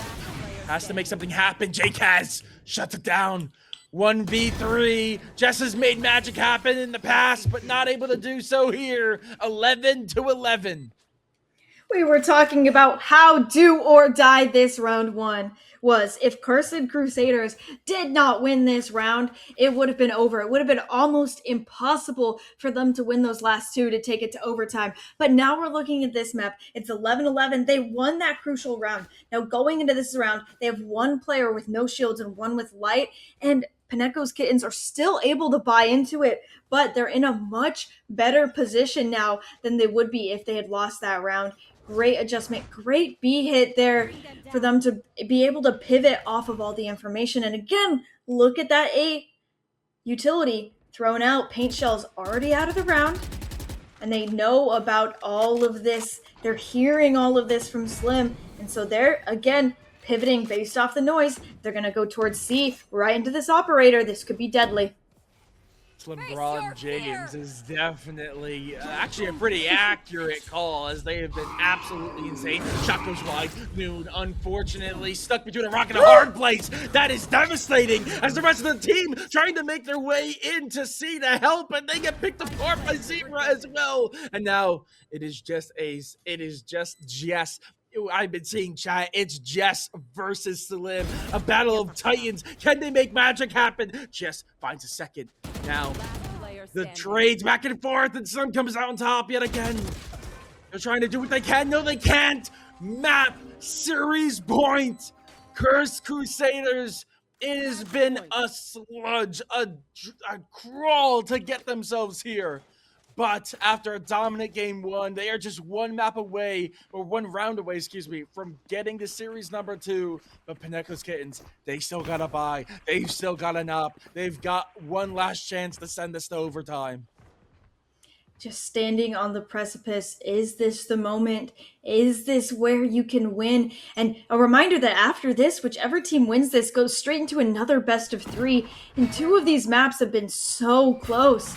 So now 12 and 11, whichever team has won this might be mentally exhausted, but that is all in the future as we now just focus on the round of fast A hit here as they go into tree, descending upon the A side. Still Garden comes out. That's going to force an evacuation, and it's going to be a 5v5 retake. Good choice there to get off site, play off site.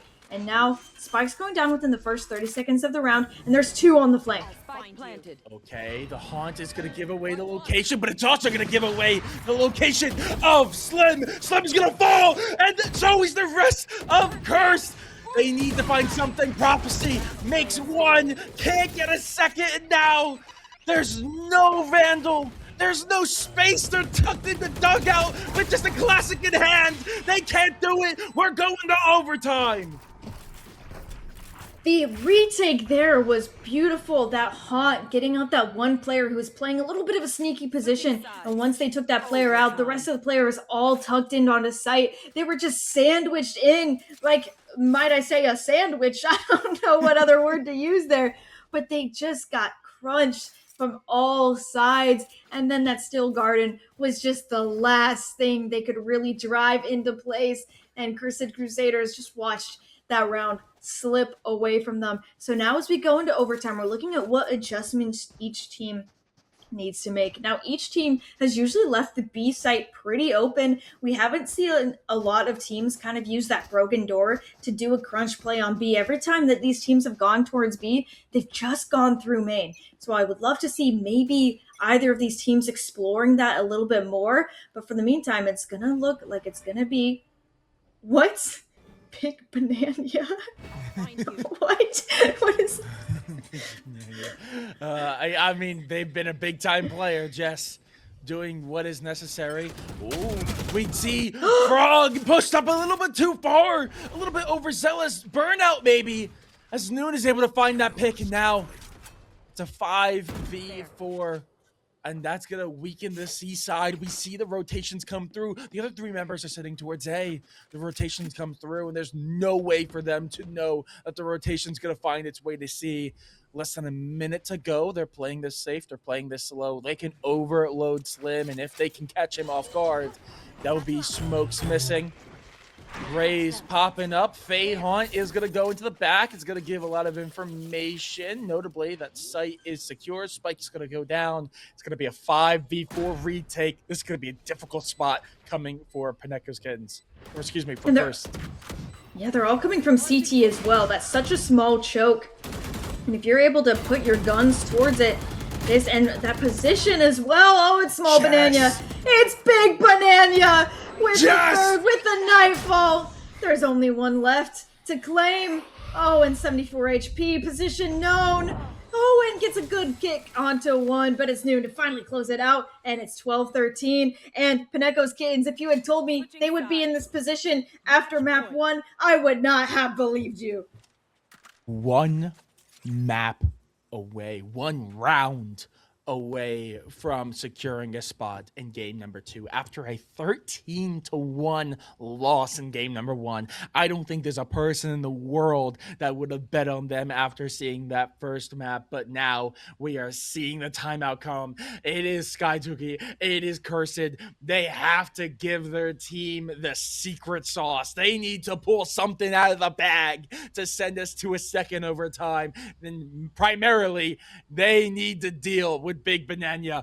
Oh my lord, Jess is going absolutely massive. We talked about how important Mochi was early on. That was the tip of the spear throughout the entirety of the first half. But ever since we see that half swap, it is all Jess all day. The Slim versus Jess matchup is so important. If Slim falls early, it just seems like it's a win for Paneko's Kittens.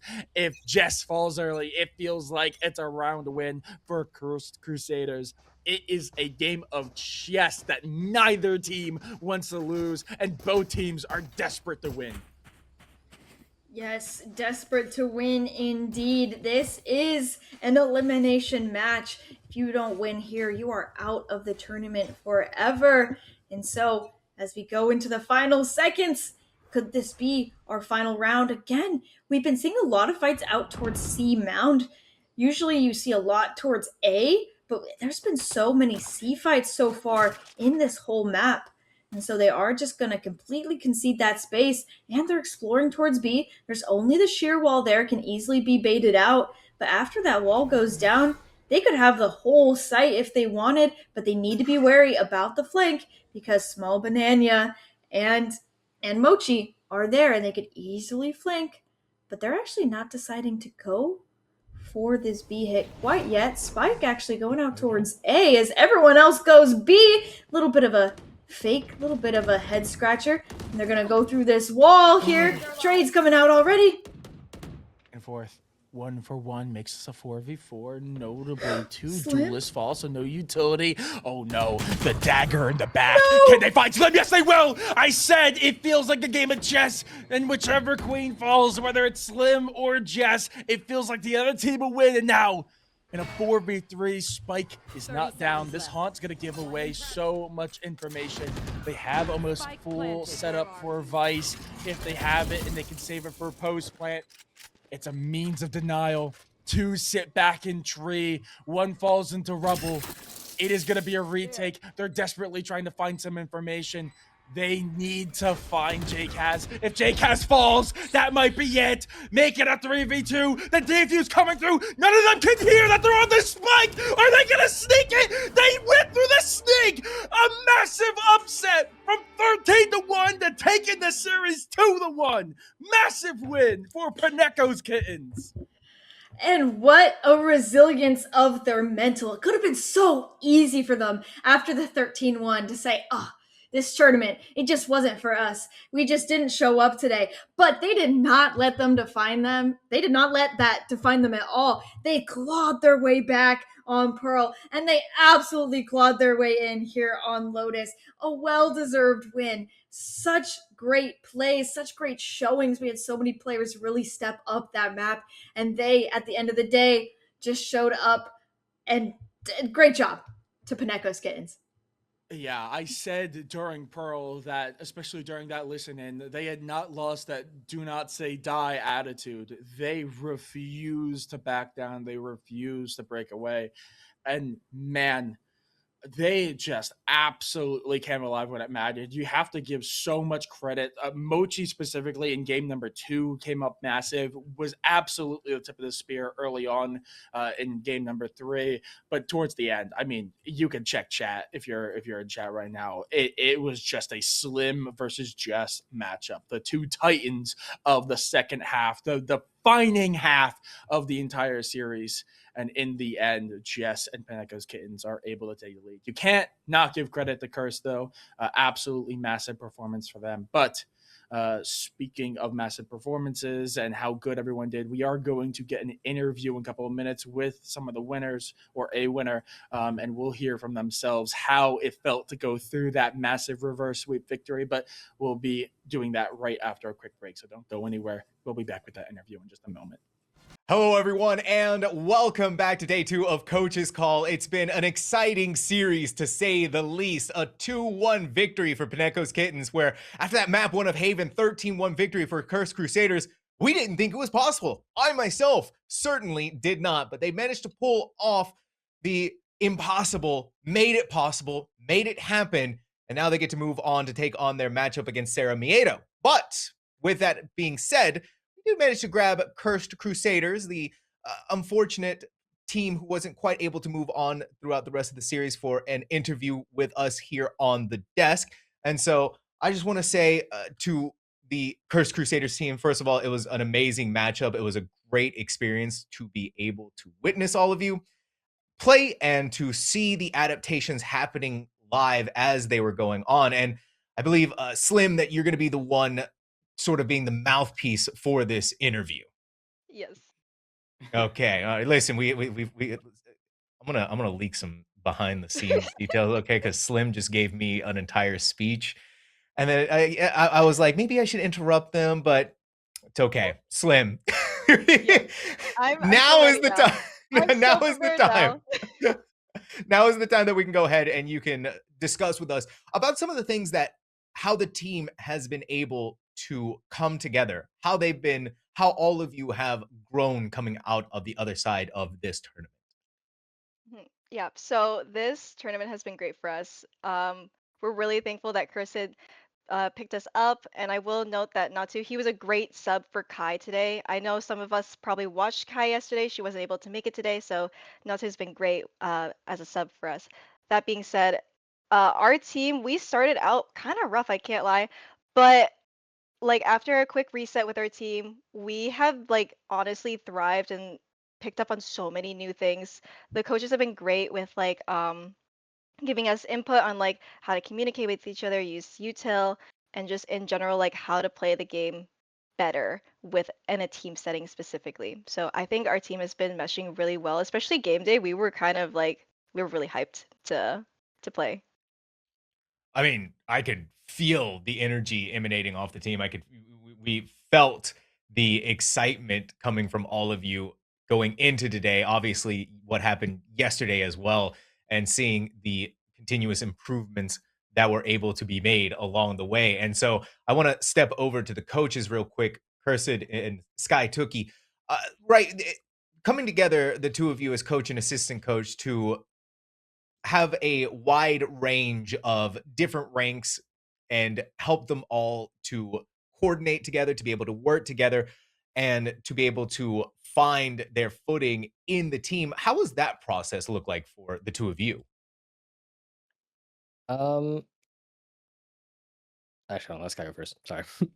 What? Okay. Well, I honestly thought it was a great time. Like Slim said, we definitely had a little bit of a rough patch, but just kind of like, we're people, we grow, we learn.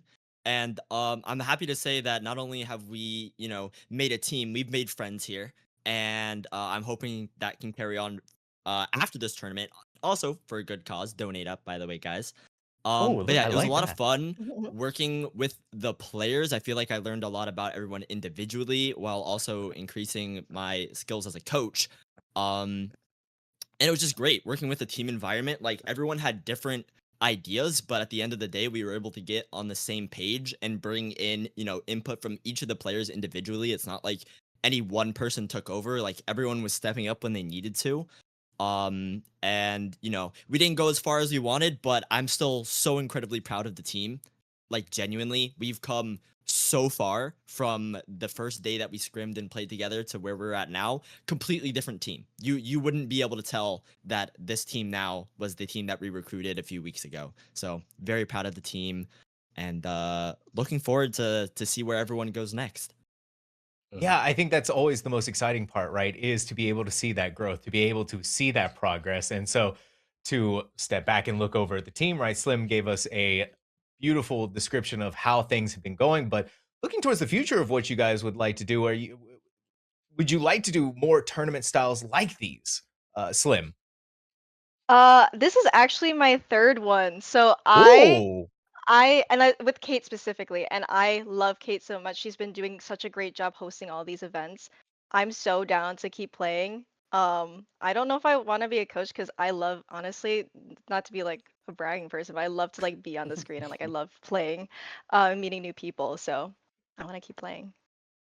Yeah, no, I think that's a fair statement to make. I think it's a one that I think a lot of players feel right now, right? But who knows what could happen in the future, right? The possibility to want to try and step into the and fill the coach's shoes and try to be that guiding that next generation of players, or whoever knows what could happen in the future, right? And that's what makes Valorant so exciting. And so, for the to start closing out this interview, to start shutting things down a little bit over here, go back to the coaches real fast one more time. You guys didn't make it as far as you wanted to go, but I'm sure, right, when you're talking about it from just the mental perspective, seeing how this team has been able to grow, seeing how this team has been able to go, I'm sure that we're going to be seeing more coaching from the two of you. Yeah, I just want to first like say thank you to Kate for obviously like trusting me with the WK. being a coach and even like just like Okay. like technically a captain and like trusting me with the process of like you know not dropping the bomb with players and just like go play ranked and then we'll be a team eventually. Like no, we had a rough start, and with the group effort of everyone having each other's intentions in mind and like wanting to, whether it's improve or just do well in the tournament, we all locked in essentially. Um, and I would love to be a coach again. I came into this not with no coaching experience, and not to brag, but being a previous winner of a Oh God Kate event. So my intentions, yes, was like it would have been cool to win this, but I over the past couple of weeks, I've seen genuinely, even like if I'm being honest, just the past week, because the first week of this prep was so bad for us. But just in the past week, I've seen so much improvement, even during like the games yesterday and today. It only got better and better and better. So I can't wait to see if there's a coach's call part two, to be a part of it maybe, or just part of staff. I don't know, but I hope to see at least one of my players on my team win another Ohgawdevents event. It be me. Ooh, some behind the scenes Confidence. fun. So yeah, we got some exciting times going up ahead here. But Kirsten, thank you so much for that, and a big shout out to all of Curse Crusaders for coming on and for having the interview with us. And I want to give a shout out to every single person on the Curse Crusaders team, including head coach Cursed, assistant coach Sky Tookie, Prophecy, Slim, Zebra, Kaiserine, who unfortunately wasn't here today but was here yesterday, J-Kaz, and Notu. An amazing team, an amazing squad who showed us some really great Valorant gameplay today.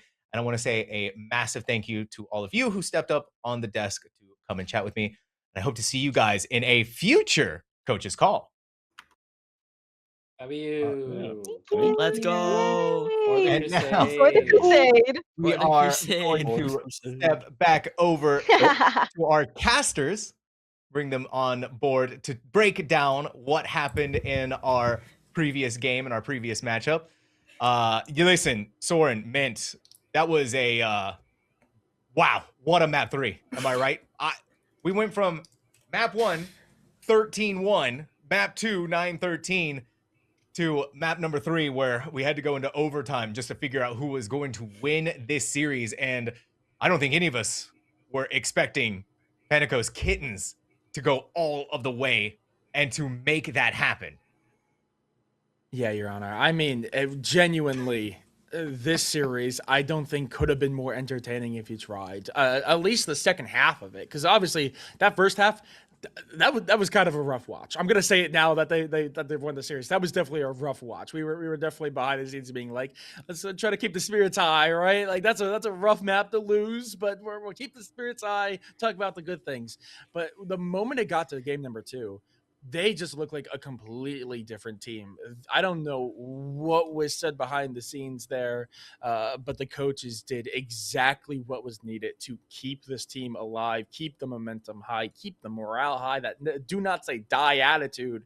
And after that, it became one of the closest series I've ever had the honor of casting. I mean, you could see in the stats. It was the same thing for map number 2. I mean, this time around, the ACS is not quite as close, but both of the top 2 are 25 and 17. You could not separate them with a knife for a majority of the second half of the series, and it makes for amazing Valorant, and honestly, some of the most fun Valorant you get to watch both as viewers and also to play as. There's nothing better to play in Valorant than a really close match that has both teams at the edge of their seats. And that's what makes it fun. And going back to look at those stats too, Zoro was on like a hero's arc almost. Man, it was the map 1 pain, map 2 close to MVP, 3 points away, and then was able to run away with it in Lotus. I say run away with it, relatively close. We still love JKaz though. You know, they're amazing, they're awesome. But here we have, I think Zoroa. No, this is Zoroa. Okay, this is Zoroa's stats. It's just JKaz's name. So JKaz is trying to steal Zoroa's thunder. But we know what Zoroa is capable of. And like I said, it's that upward trajectory arc, right? And one of the contributors of success to the Paneko's Kitten squad. Yeah, Mochi just needed some time to really find their groove. You saw that first map, 7 and 13. What is that picture? 7 and 13. And once they found their groove, 25 and 16 and 25 and 17, they just needed one map to really get their head in the game. And after that, they absolutely dominated. And it could also be contributed to the fact that they are playing that Phoenix, on that Phoenix just dominating on that agent. Definitely a good agent to put Mochi on, because time and time again, they'll show you that they deserve to play that agent, and they will rock your world, and you will be blind all the time, and you will be in a molly all the time. And the next thing you know, your head's been ripped clean off. Just great showing out from Mochi today. Phenomenal showing out, I think, from the whole team. And Soren, I think Lotus really exemplifies how well they work together, right? We were worried about them going into this map because of what happened on Haven, because, right, the similarities between the two maps, with it being that 3-sided map. But they persevered. They were able to conquer whatever demons they struggled against on Haven. And when they came to Lotus, they were able to shine brilliantly. But let's not also pretend that it was an easy road for them to get there either. They had to fight, and they had to claw their way through every single bloody step to make that win theirs. Yeah, absolutely. I mean, my Baron, it really was an absolute bloodbath, round after round after round. I think we can count on maybe one hand how many flawless rounds there were, or rounds where there was still like 4 members left. It really felt like every single round was a fight and a brawl to win. And I think the big difference, especially going from map number 1 to map 2 and 3, was, like you said, it was a full team performance after map number 1. Obviously, everyone struggled on map number 1, but afterwards, both in Pearl and on Lotus, each member of this roster had moments where they were absolutely critical to success. I mean, Jess, we talked about to death.